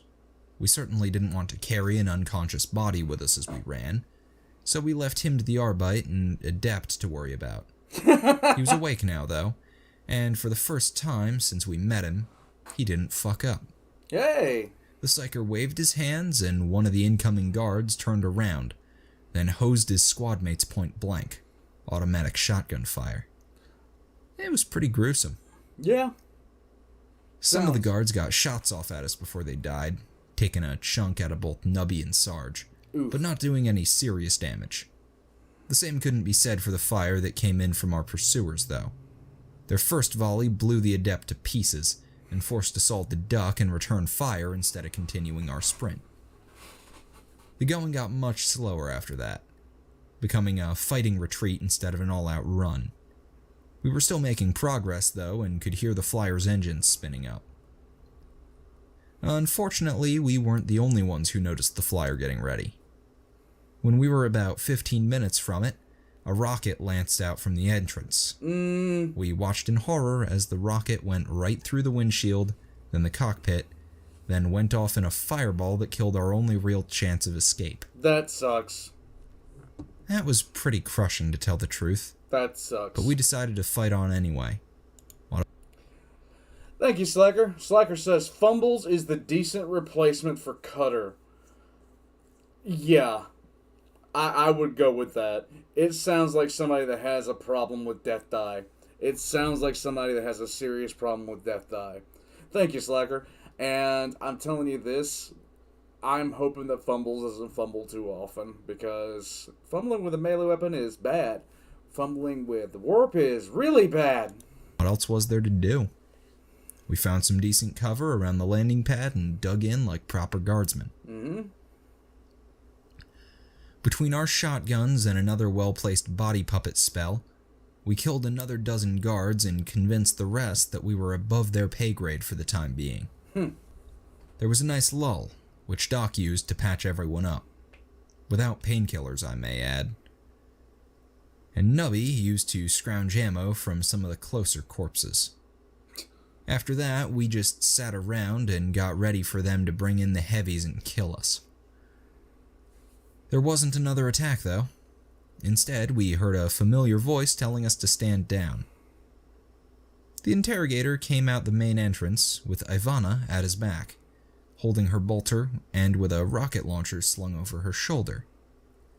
Bane alternated between congratulating on our bravery and yelling at us for acting without orders, then said, Ronnie, what do you mean? He's better than Trouser Snake. Oh, Fumbles, he's better than Trouser Snake.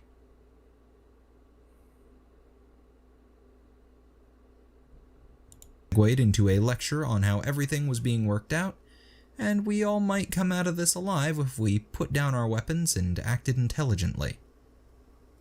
The vote was 4-2 in favor of just shooting him, until Sarge put his foot down and told us to surrender. This time, the weapons search was very thorough, and an untouchable was brought up and handcuffed to Fumbles. Once we were all subdued, a man in a ridiculously gaudy overcoat came out to gloat at us a little. Well, really it wasn't just gloating. There was a fair bit of praise mixed in. Really? He seemed genuinely impressed with the mess we'd made so far, and went so far as to offer us jobs in his personal guard. Okay. This was actually a pretty attractive offer, especially after the Arbite claimed he'd rather die than betray his duty, than did. There's a moral in there somewhere about pointless bravado. The traitor put his bolt pistol back in its holster, then ordered his men to take us away to think things over. Okay. As we were bundled off, Tink and Doc noticed that, for once, the interrogator wasn't talking or flirting. Instead, he looked rather ill, and actually stumbled over his own feet, and fell when the traitor slapped him on the back. Doc put it down to having one of his teammates executed in front of him. The untouchable. But Tink formed a suspicion which he shared with Twitch. Oh my god.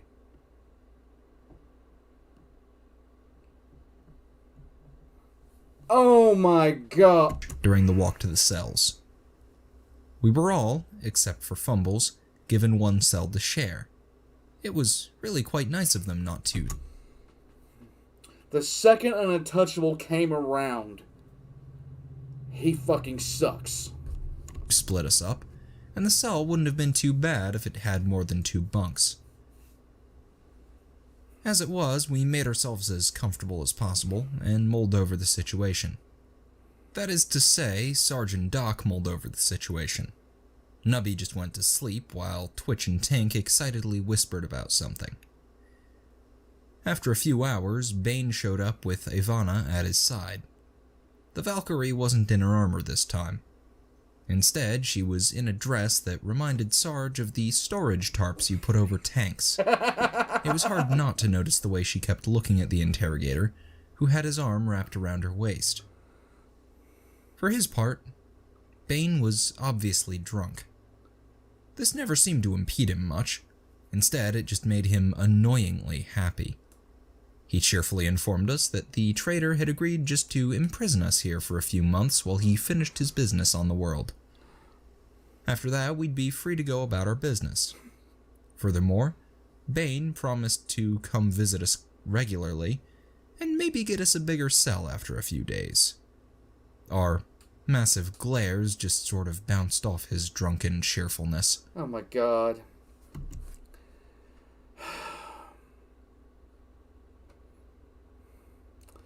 Fox the Fox says, how do I use Super Chat? Thanks, Fox the Fox. His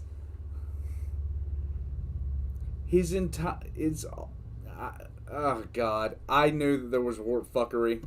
His message delivered, Bane bade us good night, and, as a sort of afterthought, handed us the Amasec bottle he'd been carrying. Ivana chimed in at this point and told us that this was an incredibly generous offer that was only being given to us thanks to our handsome and charming boss. This triggered a round of flirting that was outright sickening. Ugh. Equal parts cheesy and repulsive. It just kept going and going while we looked on in disgust. He just spouted line after horrible line, which she ate up, and returned with overtones of horrible crushing. Honestly, we weren't sure who was worse. They were both acting brain damaged, and the horror show only ended when Doc and Twitch started gagging. Bane shot us a glare for interrupting, and led his lady away. Mr. Reich has the actual thing for the entire chat. Reject Psycho. Return to Blanky. Thanks, Governor Bridge. Yes, Bane is empowered by the Lamenter's lost luck. I would not be surprised. Neo Bear says, death by snoo snoo. As he left, Tink ran to the edge of the cells and watched carefully. The techie started cackling with glee when he spotted the interrogator stagger for a few steps after passing one of the other cells. Tink's fascination with our drunken interrogator was only the second most interesting thing in the cell, though. As Nubby grabbed the bottle of Amasec, its label slid off. There was writing on the inside. Uh-huh. The note explained that Bane had seduced a high-level subordinate to our cause. Really? Who had confirmed the presence of high-ranking traitors in the Imperial Guard. My God. Furthermore, the traitors would be arriving tomorrow, and we'd be taken out for exercise as they arrived. Our gear would all be provided, and the guards present would be working with us. As long as we were ready, we'd be able to take out the traitors and escape all at once. What the fuck? It'd be an understatement to say we were surprised. Assuming it was all true, the bastard had actually come through for us. The plan sounded relatively solid, and if we pulled it off, it'd turn a pretty abysmal failure into a major victory. The problem was that none of us could see how he'd done it. Except for Tink, that is. Tink and Twitch's excitement boiled over when we read the note, and they let us on in their secret. According to them, our interrogator was a powerful psyker, or possibly a vampire orc. Of course, this was... Of course, Twinklets. Of course.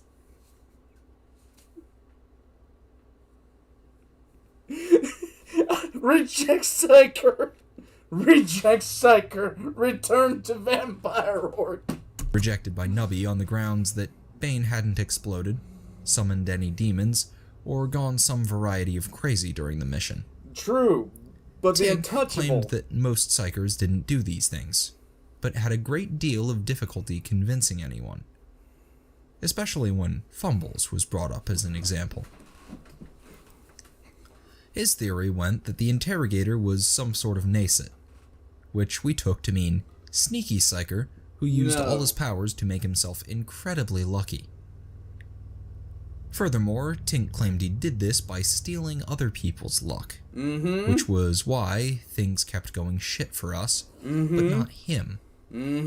This was a compelling theory, and was backed up very nicely by the way he acted around the untouchable, and how Fumbles had always screwed up so massively around him. Right. At this point, Twitch reiterated his theory of vampire orc as opposed to sneaky psyker, but didn't manage to convince anyone. Before we went to sleep, a plan was hatched that night, and we had some very strange dreams. Every single one of us dreamed of a massive nose and mustache, which bellowed, "Alfred, is this blasted thing on?" It was followed by a weary voice informing him that the thing was 5th Company's psyker, and he didn't need to shout. After a little more arguing, the Rupert finally backed up to where we could fully see him, but he still yelled. We noticed that the Inquisitor had traded his dress uniform for a set of power armor that had definitely seen battle recently. Behind him, Alfred was busily relaying orders to several subordinates we couldn't make out, and there was the sound of fighting nearby. Sarge tentatively asked what was going on, and the Rupert clapped his hands in delight. What followed was a rather bewildering briefing on the current state of the war. Apparently, the Rupert had claimed command as Inquisitor General, and was in the process of bloodily purging anyone who argued, while simultaneously fighting off a major orc attack. He seemed quite happy about the whole thing. A nice change of pace, as he put it. The only spot in the mustard was that man on the top of his list, Lord General Oromov. He had done a runner. He'd apparently left his post to visit some rogue traitor, and the strike team had missed him. By any chance, did we know where he'd run off to? Sarge was proud to report we were inside the traitor's planet-side base, and were, in fact, already planning our ambush on the traitors. This pleased the Rupert immensely, but Sarge ran into trouble when he asked for the traitor's name or location so he could send reinforcements. Everyone did their best to remember and completely failed, only managing to offer some details about the landing pad area and the name of one subordinate. It only got worse when Nubby admitted that we were all actually prisoners. The Rupert wasn't fazed, but we could see Alfred wince in the background. At least we were able to say that our interrogator was not only walking around free, but actively suborning the enemy. In the end, the Rupert vowed to do his best to pinpoint us using this suborning damned warp mumbo-jumbo, then went off to see who was shooting holes in his walls with a sniper rifle, leaving us in a sort of awkward collective dream which began to get progressively weirder until Doc managed to wake up, give everyone a good kick. None of us were able to look at Tink without feeling uncomfortable for a while after that, and we all felt sorry for Twitch. No one should have to spend their entire night being continuously ambushed by commandos, especially not ones wearing maid uniforms and sporting mechadendrites.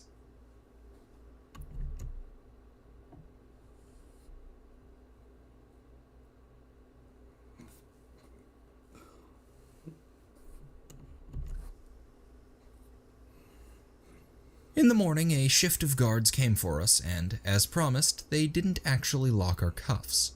Similarly, when we picked up Fumbles, we all felt the weight of his aura as the replacement, Untouchable, activated a limiter. A whispered word from Doc stopped the Psyker from causing a bloodbath the second his powers were returned, and we all followed the guards through the villa. While Sarge quietly went over the arrangements with the guard captain, and Doc brought Fumbles up to speed, the rest of us sized up the Untouchable. We had plans for him.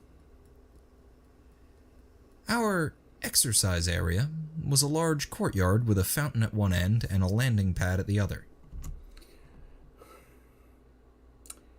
Tink was dreaming about... the two dreams were competing. Twitch was dreaming about commandos. Tink was dreaming about toasters and maid uniforms, and they combined. That's disgusting and disturbing. There were a few guards standing near doorways, and some more on the roof. Our escort warned us that these guards were not friendly. Bane and the Valkyrie. Alright, X is in the chat for my sanity. It's gone as of this episode. Hobbit says, we gain power from your cringe. Thank you, Hobbit. I appreciate it. You're all assholes. Valkyrie were waiting near the fountain, next to a row of flower boxes which poorly concealed all of our gear. The interrogator was in costume again. He'd replaced his coat with one that matched the guards, and gotten a hat too. Oh my god, once again, his rosette was visible, just sticking out of the front of his coat. None of us commented on this. We lined up within easy grabbing range of our weapons, while the interrogator explained the final details of his brilliant plan. The traitors and their foul Xenos master would be arriving shortly via shuttle, and we'd be presented to them as a token of goodwill and proof of the traitors' competence. We'd been lined up right in front of our weapons, and as soon as they came to inspect us and... 1 second, guys. Remove. 1 second. I got the bot in timeout. Second. Alright, I think that should solve the problem. There we go. Alright, thanks Aquila. It's only downhill for here, X for your sanity. It's very true. Yeah. Fior Varela, hey, it's nice. Welcome. You joined right after the horrible bot. We just purged the abominable intelligence. It was most likely Tal Watercast propaganda. Gloat, he and Ivana would move behind them. When he gave the signal, we'd seize our weapons and kill their personal guards while our escort attacked the guards around us. Thank you, Aquila. After the guards were all dead, we'd take the traitors prisoner, all pile into the shuttle, and escape while a distraction kept off any pursuit.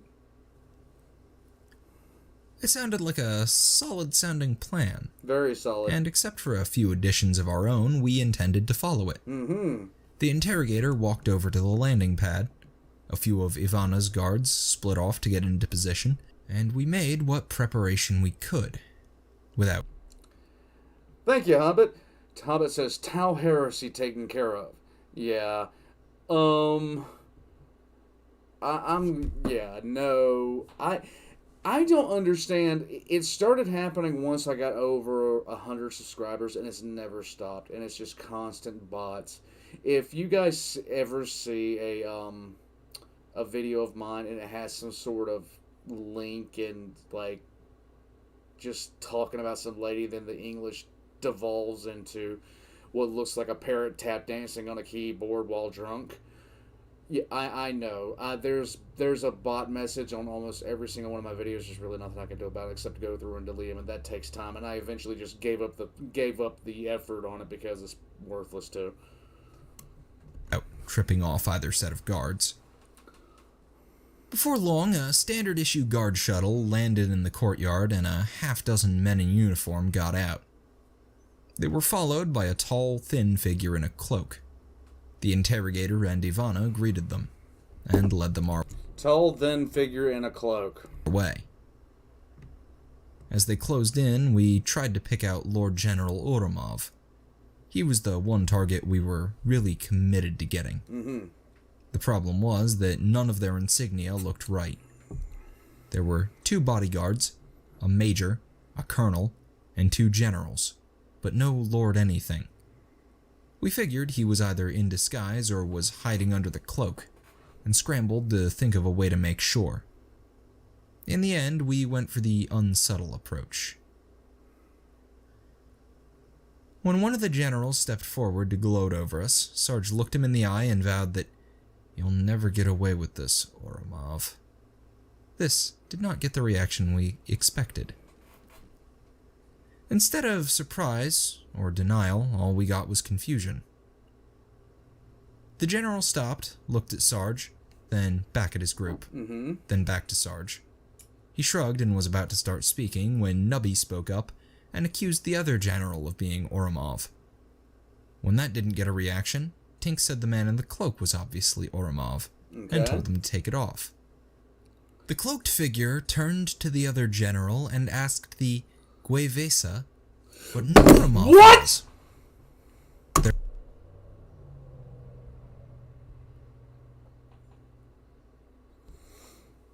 Excuse me for a second, guys.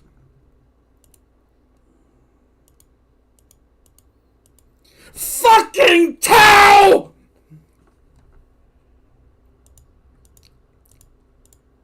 Okay. Sorry, guys. I just had to get something off my chest. Oh, let's continue. There was a brief discussion where it was explained that Oromov was the name of the Lord General that commanded the Eastern Front on the South Continent. Last they heard, he was holed up on the far side of the moon, planning his revenge on the Inquisitor General. So yeah, wrong bunch of traitors. Awkward. Anyway, even if none of them was Oromov, someone had recognized the name. Twitch was watching the Interrogator, and Ivana for vampire orc shenanigans, and noticed the Valkyrie flinch like someone had tased her. He made... 1 second, guys. I have to... 1 second. 1 second. Hold on. Just give me... I swear to God, if I don't know what, I don't, oh my God, fucking watercast, goddamn bullshit. This is what happens. I don't give a shit. Twitch, you're my spirit animal. You better fucking destroy this town shitter. Fuck this little asshole. God damn it. Fucking watercast bullshit. Sorry, guys. I had this allergy, so something in the air. Slacker says, Tau detected request for Astarte sent. Yes, can I get the Flesh Tears, or how about that chapter that's in A Fan with Too Much Time? Can I get one of those? I want the one that ate everything. Anyhow, let's keep on going. Made several logical leaps, all of which were incorrect, but led him to the right response.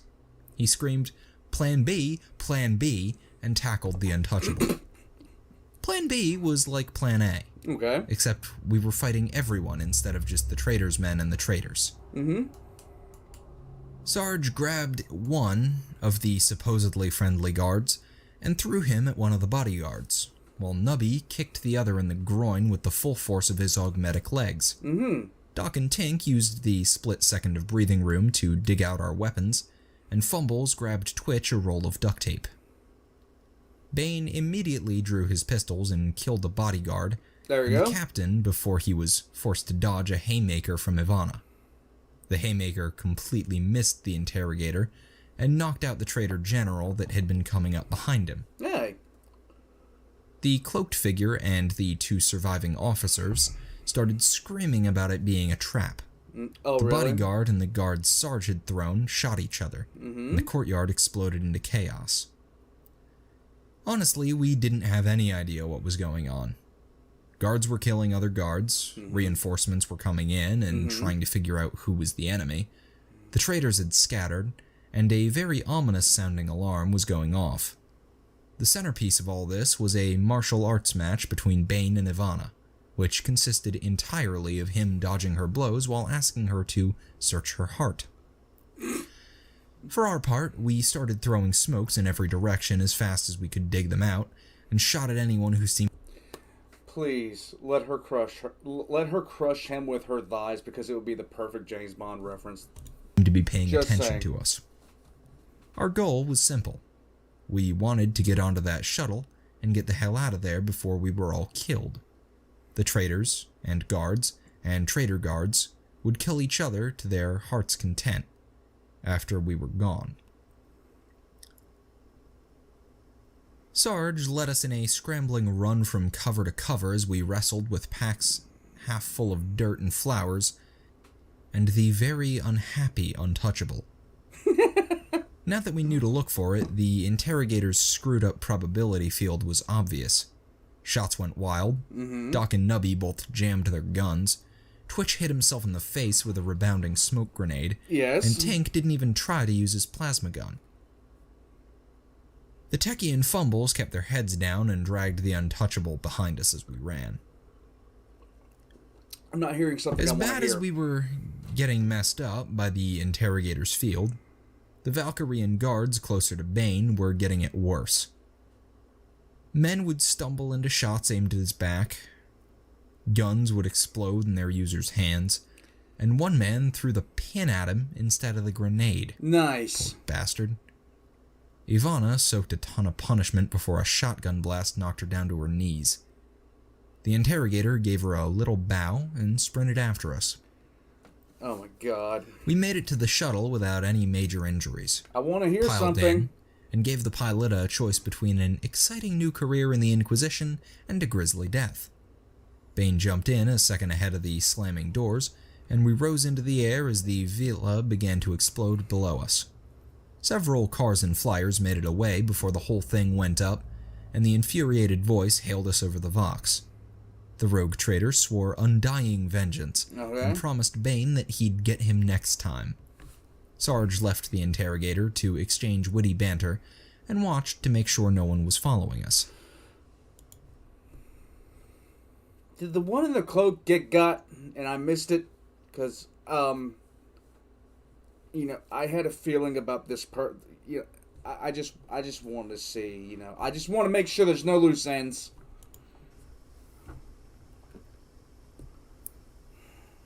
When he was finished tormenting the traitor, Bane smiled his stupid grin and congratulated everyone on a job well done. We might all be rough around the edges and nowhere near as experienced as him, but we'd pulled through. In fact, he was proud to have us as permanent members of his team. Fuck no! A few years learning from him would turn us into real secret agents. Sarge smiled a grin even wider than the interrogators, signaled Twitch to turn off the Untouchable's limiter, and beat several kinds of shit out of the smarmy bastard. Tink's piloting skills were vastly improved by the Untouchable's aura of normality. Nice. He quickly familiarized himself with the shuttle's controls, and the pilot was taped to the seat in the passenger area. Later, Obsidian. While he flew and Sarge worked out his anger issues, Doc voxed the Rupert and updated him on the situation. The Inquisitor General looked like he'd been having a great time, and was only moderately disappointed when we told him that Ourumov hadn't been there. He perked right back up when we told him about the traitors we'd seen, and gave him that tidbit about Ourumov hiding behind the moon. The Rupert immediately dispatched several assault shuttles. Thank you, Hobbit. Hobbit says, no sushi on the menu today. God damn it. Then gave us some very unwelcome orders. I just want to see...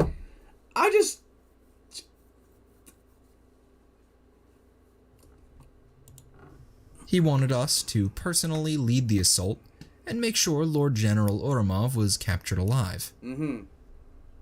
Well, actually, he gave the Interrogator that order, but Bane was taped to the Untouchable and couldn't come to the Vox right now. Anyhow, it was an order, and if we dithered about things for too long, the Lord General would probably escape and the whole mission would be a wash. We raided what supplies we could from the shuttle, got into position near the moon, and waited for our backup. While we waited, there was some discussion about what to do with the Interrogator. There was no way we were going to let him lead the assault. Nubby and Twitch were in favor of misplacing him. As in, misplacing him out the airlock.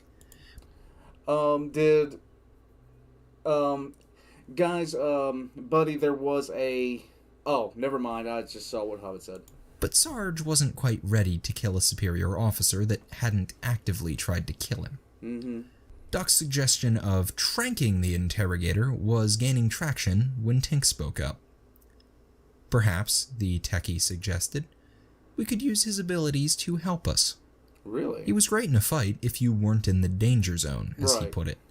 So, half an hour before our squad led the assault on the Lord General Ourumov's secret moon base, the Interrogator was shoved into an escape pod and fired at it like a boarding torpedo. We left the tape on. Sarge said he'd probably be fine.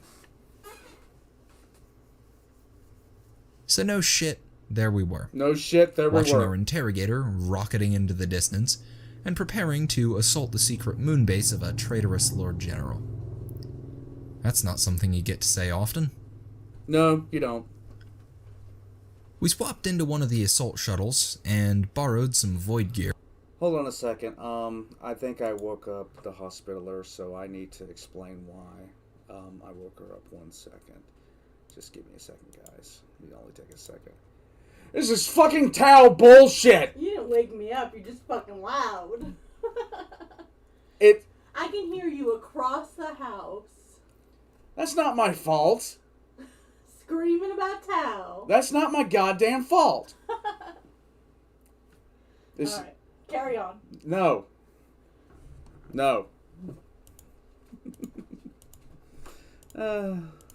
Grocery lists. Anyhow. Here for the assault. No sense dying of asphyxiation before we even got to the enemy. The plan was simple. Kill or capture anyone who wasn't part of the strike force. The boys the Rupert sent us were pretty pumped to hear that we didn't have any crazy complex strategies for them to follow. It was good that they were happy, because the assault began to look a lot more dangerous as we came around the moon. Lord General Ourumov's secret moon base was not actually very secret, mostly because someone had parked a bright red cruiser over it. Twitch alternated between ecstatically telling us that orcs really had been behind everyone, and worrying about whether there were any commandos in that base. As far as we can tell, it wasn't attacking the base, just sort of hanging there. We were pretty sure that no one was dumb enough to try and hire a freebooter as transport, and it certainly looked like that was what was happening here. Oh my god. We put in a call to the Navy, and then chilled our heels until a hail of macrocannon shots came in at an appreciable fraction of light speed. While the orcs reevaluated their decision to hold still in what was mostly Imperial-controlled space, we launched our assault. Thanks, Nick Fulton. Nick says, love the unmuted blackouts. I don't know what you're talking about. Our bird was in the second wave. Thank you, Nick. None of us had real experience with void battles, so it was better to wait for the fight to get inside before we participated. As battles go, it was a pretty good one. We had more men, better troopers, and the element of surprise. It would have been a quick slaughter without the freebooters. The assault team cut in from every direction, spitting up the defenders and wrecking the chain of command. They pinpointed the HQ within minutes, and we moved in for the kill. This was the sort of fight we liked. The enemy was in front of us, our flanks were secure, and we were the only ones with a decent heavy weapon.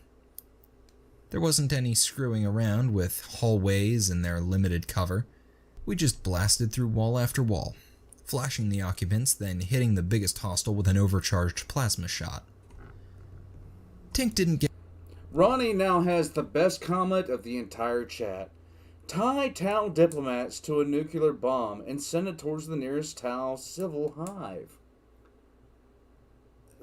That's a wonderful idea. Get many more kills than the rest of us, but almost every orc we bagged was all him, and he only burned himself once. The real clincher was Fumbles, though. The Psyker was doing wonderfully. A little praise and whatever Nubby had given him while Sarge and Doc weren't looking had really improved his morale. Hey. It's amazing how much it helps to have someone who can pinpoint hostiles on the other side of the wall for you, Jesus. and doubly amazing how much damage a simple invisible grenade can do. Fumbles didn't screw up a single time during the whole push, and even managed to shoot someone with his las pistol. The little guy felt like a superhero, and everyone within 20 or so meters felt like one too. Of course, battles didn't all go our way. Doc got to patch all of us up at some point or another, and we saw at least a dozen assault troopers go down as we cut through the middle of their fights. Honestly, we could probably handle twice the number of hostiles we actually encountered, but none of us were complaining. We knew that our luck wouldn't hold out forever. Our push forward slowed and stalled as we neared the end. Not because there was too much resistance, but because there wasn't any. The halls were empty except for corpses with autogun wounds. Sarge called a halt as we waited for our duct-taped untouchable to be brought forward by some troopers. We weren't going anywhere near the Interrogator without him. Nicholas Grutt says, hey boss, I'm happy to tell you that I just glued a Tau head to one of my corn berserkers. Really? Decoration? Once the untouchable arrived, we got him crammed into Sarge's pack like a toddler, and made sure we could turn off his limiter in an instant. Our secret weapon ready, we carefully made our way forward until we heard voices and an ominous hum. Twitch edged around the doorway, flinched backwards, then waved us up. What we saw in there was at least the third weirdest thing any of us had encountered. Okay. The Interrogator was tied to a table, and what looked like a ship's point defense laser was suspended above him. A massive orc with gold-plated cyborg arm and a tricorn hat was slowly stomping in a circle around the table, and a pair of Gretchen were operating the laser's controls. As we watched, a beam about the size of an arm crackled out and started rotating up the table towards Bane. The gouge it cut in the floor looked to be about 10 meters deep. While this was all rather odd, the outright weird part was what Bane and the freebooter were doing. As the beam crawled towards the Interrogator's spread legs, he didn't scream or plead. Instead, he calmly talked with the orc. You thought you was more cunning than us, but Goldfinger's the cunningest orc there is. God and damn I'm it! Goldfinger. God damn it!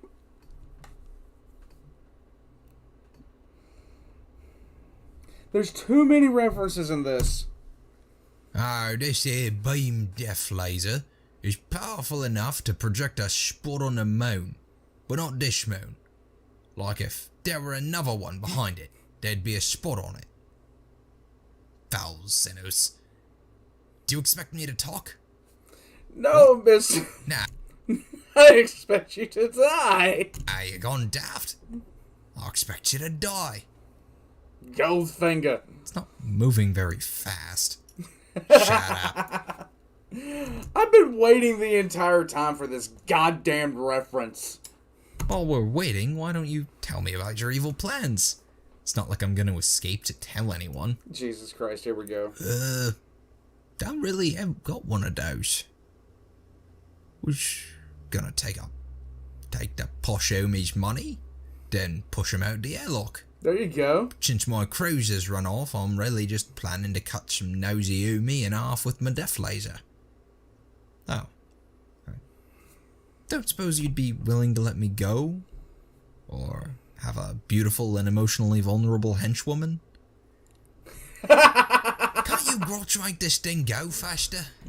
I want a Gretchen with a wig to come out, please. They have to have a Bond villain, like Bond. I have to have a Gretchen with a wig now to come out for this guy when the blank gets in range. At this point, the beam was getting pretty close, and we felt it was time to do something. No. Let it go. We weren't ready just to let the Interrogator die. Not when the mission was almost over, and we knew we could subdue him at a moment's notice. Tink lined up a shot on what looked like the most critical component of the laser. The rest of us got ready to open fire, and Fumbles sat in the corner since we wouldn't let him use his powers this close to the Interrogator. Right. Twitch fired, the Gretchens both exploded, and the lasers went haywire. Before it cut off completely, the beam somehow split apart, and simultaneously cut every single one of the Interrogator's restraints. This did not surprise any of us. No. Let's see. I need to see the next Idol video? No. No, I don't need to see the Idol anything. I don't need to see Idol at all. Mr. Rex says, isn't Goldfinger Austin Powers? Goldmember is Austin Powers. Goldfinger is James Bond. The first volley of las fire hit the freebooter square in the chest. The second was stopped by his augmetic arm, and the third was delayed as we scattered away from a well-thrown stick bomb. Sergeant Doc took the right, peppered him with unaimed las fire while frantically dodging a rain of slugs. On the other side, Twitch, Nubby, and Tink all took careful aim at the back of the orc's head. Twitch's gun jammed, Nubby managed to hit the floor and the ceiling, and Tink's plasma gun overheated. Oh god, move back. All three troopers stared at each other in panic, Move and back. scattered as another stick bomb landed between them. Move back. As they ran, they were treated to the sight of Bane rising up behind the orc with a comically small switchblade. The way he jammed it into the freebooter's ear wasn't funny, though. Gentlemen, we have a spy. Team Fortress 2 reference, Jesus Christ. The massive orcs started flailing around, frantically trying to dislodge the Interrogator. Everyone took a second to appreciate the sight, then opened up on full auto, only pausing to reload or clear jams. As a side note, none of us bothered to try and miss Bane. We figured he'd take care of that himself. Yeah. The freebooter finally dislodged the Interrogator and threw him into a bank of cogitators. But he was obviously on his last legs. A final few volleys reduced him to a bleeding pile of meat, and a det pack made sure he wasn't getting back up. Of course, Twitch used 3 detonators for that. Why? And we still had to set it off by shooting it with a las gun from the hallway. That done, there was a round of high fives and celebratory smokes, which were interrupted by the sound of approaching boots. No. We all dove into cover, but Bane just stood there and faced the dozen stormtroopers that thundered through the far door. Behind them came a man in a Lord General's uniform, and Ivana in a suit of power armor. There was a brief, surprised staring match, then Lord General Oromov started monologuing. It wasn't the best monologue. We'd heard one or two really good ones. Yeah. And this one was only sort of middling. Sarge signaled everyone to start lining up their shots, quietly calling targets over the comm while the idiots bantered. It was an agonizing wait. Nubby and Tink both nearly cracked before it was over. But it paid off. Bane dismissed something the traitor said, turned to face Ivana, and asked if she would listen to her boss or her heart. Duck threw up a little in his mouth. The Valkyrie went from 0 to 60 in half a second. The two stormtroopers nearer to her were reduced to chunky salsa. Nice. Bane did some sort of ridiculous backflip behind a table, hefted the freebooter's shooter, and somehow managed to use it to hose fire across the troopers. What? You can't use orc weapons! While That's not how this shit works! they did the showy stuff, we placed 4 solid headshots and knocked out the door controls behind the traitor. The fight ended with Oromov being suspended from one of Ivana's fists, while she used the other to lift the interrogator high enough for a sloppy makeout. Sarge voxed the Rupert to report our success, while Tink and Doc pried the terrified Lord General down and tranked him. Nubby and Twitch retrieved fumbles and verified that no hostiles were left in the area. At this point, Sarge called the mission a success, and started to reach behind his back to turn off the Untouchable's limiter. A second later, he was covered with a spray of bone and meat, as Bane casually blew the taped-up prisoner's head off.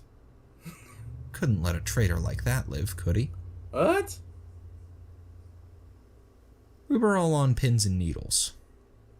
It was like being trapped in a very small room with a sleeping Ursid. Doc carefully pulled the Lord General back. Tink swapped his plasma gun for a las pistol. Twitch pushed Fumbles back, and Nubby made sure he had a clear path to the door. Sarge quietly asked the interrogator what he was going to do now. Bane looked at each of us in turn, then to Ivana, then back to Sarge. An expression that closely resembled thought crossed his face, then it vanished to be replaced with a vapid smile. Now, he bellowed, "We party." Everyone breathed a sigh of relief, and Sarge facepalmed. The shit you put up with in this job. Anyway, we followed him out. It was easier than fighting. We got back on a shuttle and flew back down to the Rupert's mansion, where the interrogator instigated a night of wild hedonism the likes of which none of us had ever seen. And we didn't see it now either. We locked ourselves in our rooms and tried to figure out just what the hell we were going to do now. Right. Tink and Twitch voted for finding another untouchable and ending this shit now. The man was obviously a complete psychotic, with no sense of right, wrong, or reality. I'll talk about Commissar's story after this is over. Yes, I'm Sergeant still Doc working on weren't it. so sure, though. If he saw us coming, shit would go down real fast. And was still technically murdering a superior officer. Mm-hmm. The Inquisition frowned on that sort of thing. Nubby advised patience. We'd managed to hide from a shitty interrogator before. We could do it again. Fumbles suggested we ask the people standing in the hallway about a second before they knocked. 3 men entered our room. We recognized the one on the right. He was the interrogator who'd been our nominal superior while we were playing teacher. Now he was all done up in combat gear. Mm-hmm. The man on the left was an untouchable, but not a normal one. He had an aura like Fumbles in a suicidal depression, and that was with his limiter on. Oh, shit. The middle man was tall, covered in scars and augmetics. He had a servo skull hovering over his shoulder. They made themselves comfortable, Okay. greeted us all by name, Okay. then congratulated us on surviving our mission. Yay. We kept our mouths shut and waited for the shoe to drop. Yep. Eventually they got tired of playing the big scary Inquisitors and only getting monosyllabic responses. The middle one stood back and fished around in his shirt for something.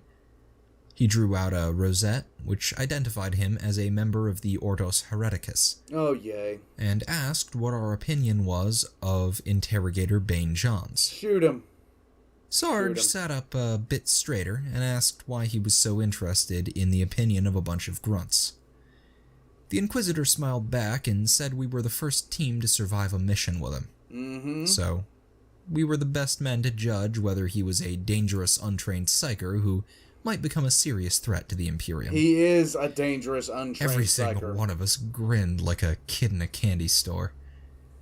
Unfortunately, the moment was slightly spoiled by Twitch saying that we thought Bane was a vampire orc. They let us watch when they stormed into the party, deactivated the limiter, and dragged the drunken interrogator out behind them. Thank you. It was glorious, especially when he kept trying to do martial arts moves and hit himself. It must suck to live a life where everything you do just magically worked. Then have it all taken away. Nubby suggested that we should send him a card or something. Perhaps a tasteful goodbye message like, "Enjoy your life in a Psy-Shield inquisitorial dungeon.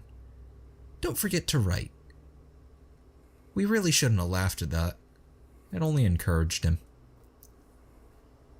When they took Bane, Ivana had tried to put up a fight, but Oak's personal interrogator drew some small, sleek pistol, and the Valkyrie was asleep before she got a half-meter. We heard him tell his men to pack her up. He knew someone who might want to offer her a job. We decided that was as fair a chance as any of us had gotten, and went back to bed. We stuck around the planet Problem has gone away. for a few days after the Inquisitor left, partially to see if the Rupert needed help, but mostly because we had to wait for a ship that was going our way. The dapper man was a little concerned over what had happened to our interrogator, but accepted our assurance that it was all for the best. He would have loved to spend some time swapping tales with us. Unfortunately, he was rather busy running the war. Right. Rupert said he'd intended to hand off command to some of the less corrupt generals after the purges, but everyone seemed to think he was doing a wonderful job and wanted him to stay until the war ended. Hopefully that wouldn't take too many years.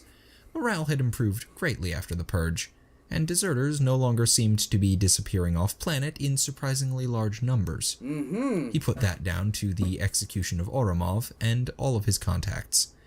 But we remembered the other group of traitors and weren't so sure. Right. A few weeks later, we disembarked onto Oak's ship to find a runner waiting for us. Doc had thought ahead. He and Sarge had put together a full report during our travel time. So instead of a grueling oral examination, we just handed over the data slate and went our way. The welcome back party was much more our speed. Less loud music and mindless extravagance. More old friends. Nubby captivated everyone with the completely true tale of our adventure and his heroic exploits. Doc disappeared with his lady friend. Twitch introduced Fumbles to some new friends.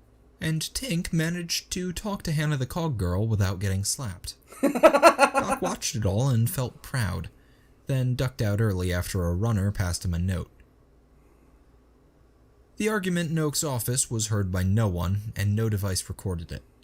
If someone had been there to hear it, though, they might have heard the phrases, "killed over 30 teams," and "you used us like guinea pigs," repeated a few times. They might also have heard an older, quieter voice explaining that only one type of person is allowed to dictate team composition on his ship. A few hours later, Interrogator Greg Sargent left Oak's office and returned to the party holding a data slate. He sat, played with it for a while, then walked over to where Nubby and Twitch were sitting and swapping stories with old friends. He took a seat, grabbed a drink, and in a rhetorical way asked, "Now where the hell is Tau Space?" Interrogate.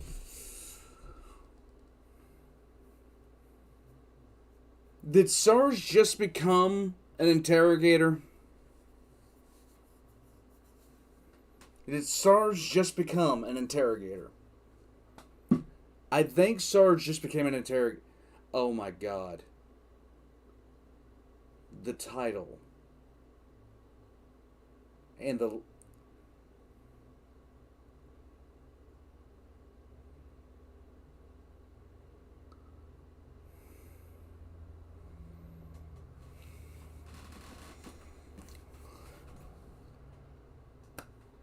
Oh God, Emperor of Mankind.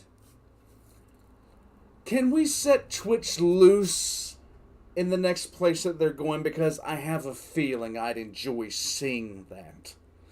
I have a feeling I'd enjoy seeing Twitch just released.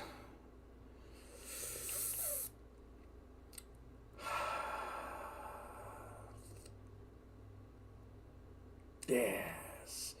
Looks like meat's back on the menu, boys! Yes. Thanks, Slacker. Slacker says, my man Sarge got promoted. Of course he did. Hobbit says he's gonna blow. No! I'm happy because the explosives expert is going to tail space. Good times rhymes with war crimes, bitches! It's on! Yes! Let's go. Oh my god. I'm happy now. Ah.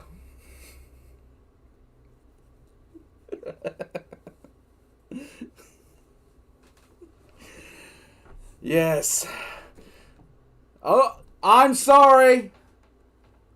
I'm sorry. I'm calm. I'm calm. I'm not mad. I'm calm. Okay? I'm calm.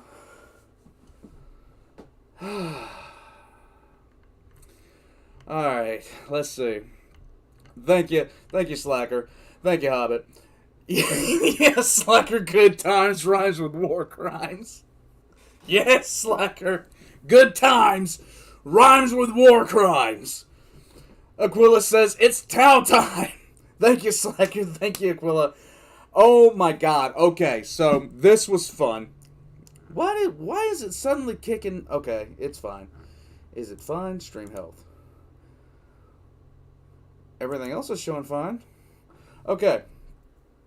Oh, let's see. Alright, let's see. Why the dislike for the Tau? Just curious.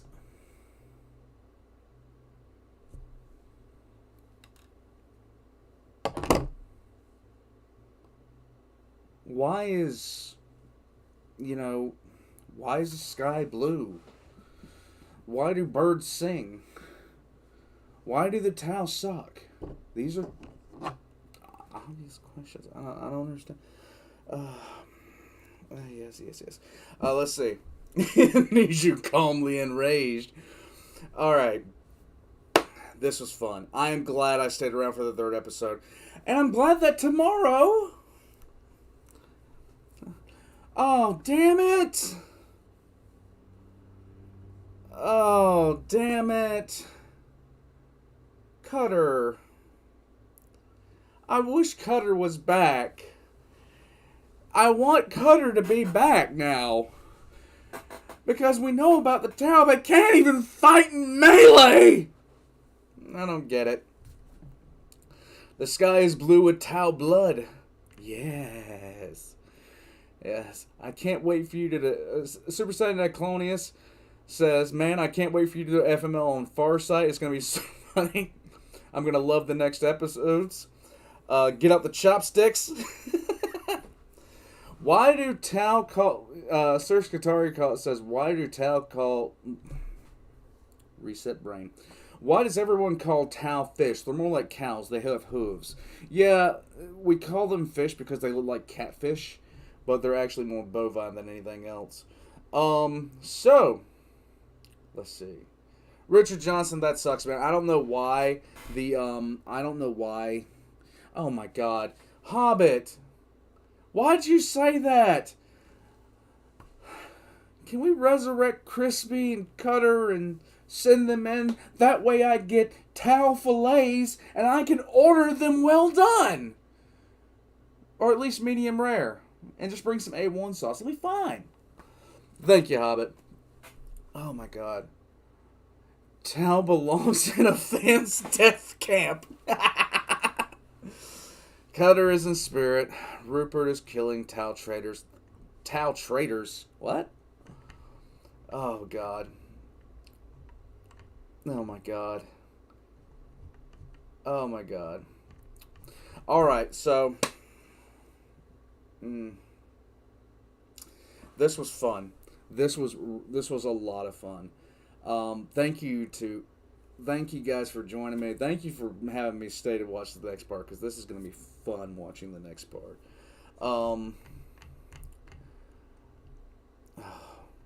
Once again, thank you Aquila, thank you Slacker, thank you Hobbit, thank you everybody else for your super chats. Oh wow. This was a blast.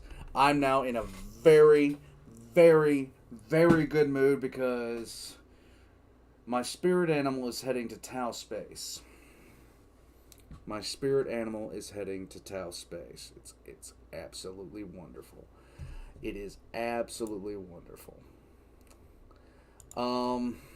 Alright. Hobbit, don't get nuked. Don't. Alright.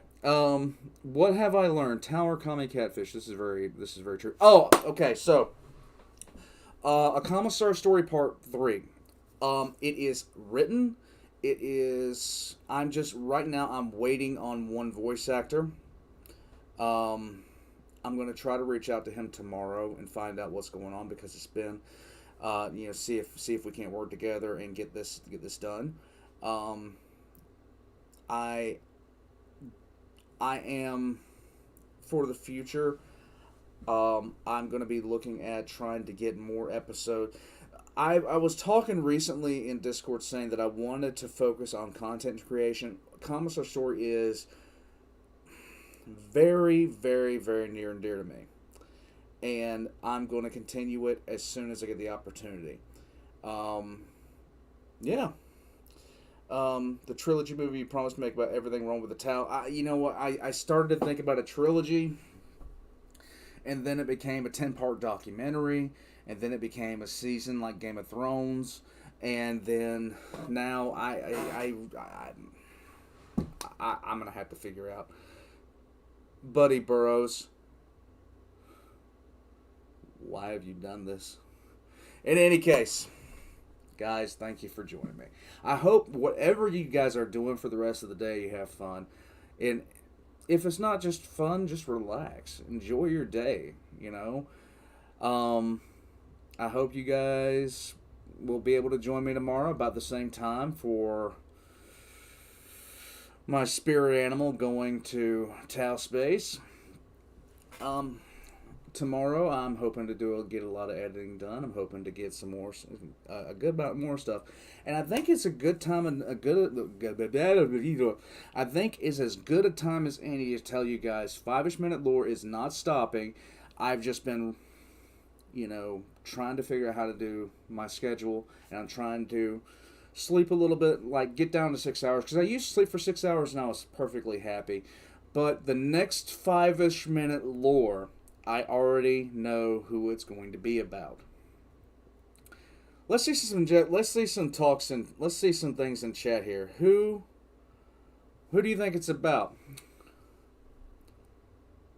Because a lot of people have asked for this one.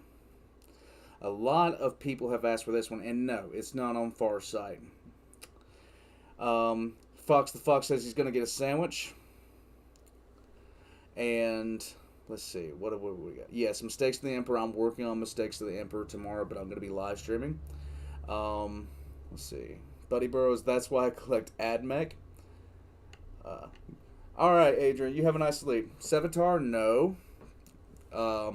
Even though Sevatar is on the list of people to talk about, no, he's not. Belisarius, no. Kitten, no. I can't believe, because one person has asked specifically for this guy at every single opportunity. Shadow Sun, hell no. Hell no. Asmodee, I'd love to, but no. Let's see. It can't be Blue Bear just because a 5-hour rant isn't catchy. I would. Right, tell Kitten it's time to kill a Tau. Yeah, I do that. Marnius Calgar is the target of the next 5-ish minute lore.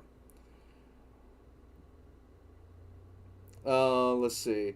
Thank you, Slacker. Sigismund Part 2 after Siege of Terror is over. Slacker, I could do a whole thing on the last fight between Sigismund and Karn. There's so many ideas in my head about it. I loved that part in Warhawk so damned much. It was incredible. It was one of the best things I have ever read. Like, it is legitimately excellent. Nick Fulton, parting Tau rant.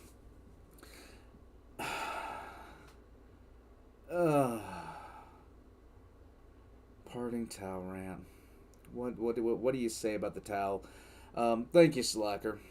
I mean, what do you want me to say about the Tau? What do you want to talk about? Their fuck ugly faces? The fact that they look like they have eyeballs and donkey nostrils as their goddamn face? Let me tell you something about the Tau, okay? You have to be beyond blunt gut stupid to try to sit there and try to tell me that the Tau were ever the good guys. Because that's what the big thing was. That's what annoyed me the fuck out of me when people would start talking about the Tau. And they would be like, oh, you know, they're the good guys. The Imperium is so bad, blah, blah, blah. And then they promptly sit there and they dismiss the fact that the Tau have committed genocide over and over again against anybody that doesn't prescribe to the greater good. You know what the best part about Tau history was that the fact that when the orcs when they encountered the orcs, they actually tried to get them to join. And then they figured out, wait a minute, we can't negotiate with these things if they just want to hit us over the head with a fucking hammer. And you know what I really enjoyed? I really enjoyed what happened when the Dark Elder got a hold of them. That made my damn day. Hobbit says, I must go now for the greater good.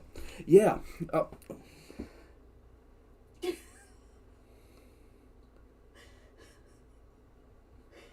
Did you just throw an octopus at me? Yes. Why? Because I can hear you ranting again. And it's an angry octopus if you look at it. Pick it up and show everybody. Oh my god. Okay, so let me tell you all a quick story real quick before I get off of here, okay? The Hospitaller, thank you, Hobbit. The Hospitaller really wanted to go to this restaurant because she heard these great reviews about it and blah, blah, blah, blah, blah, blah, blah, fucking blah. So we get up and we go out to the restaurant. It takes us an hour and a half to get there. And we get out there, and it's the worst damn food I've ever had in my life. Mm-hmm, it really was. But there was only one good thing out there. Before I show you, thank you, Slacker, for the greater good. And then they meet Vulcan and his burner boys. The greater good is medium rare. She saw this. This is what she saw. Okay? And if you turn it inside out, you get this.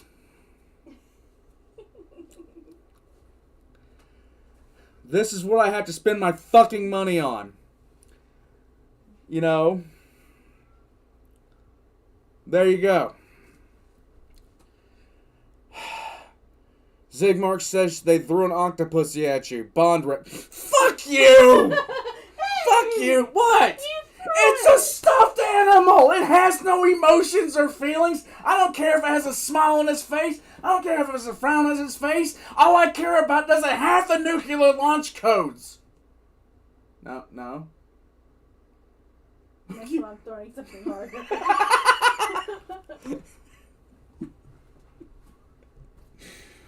I'm gonna go before I'm murdered. I'll see you guys tomorrow. Same bet time. Same bet channel. Oh, my God. Fuck the towel. Have a nice day, you guys. I hope you guys have a really great day.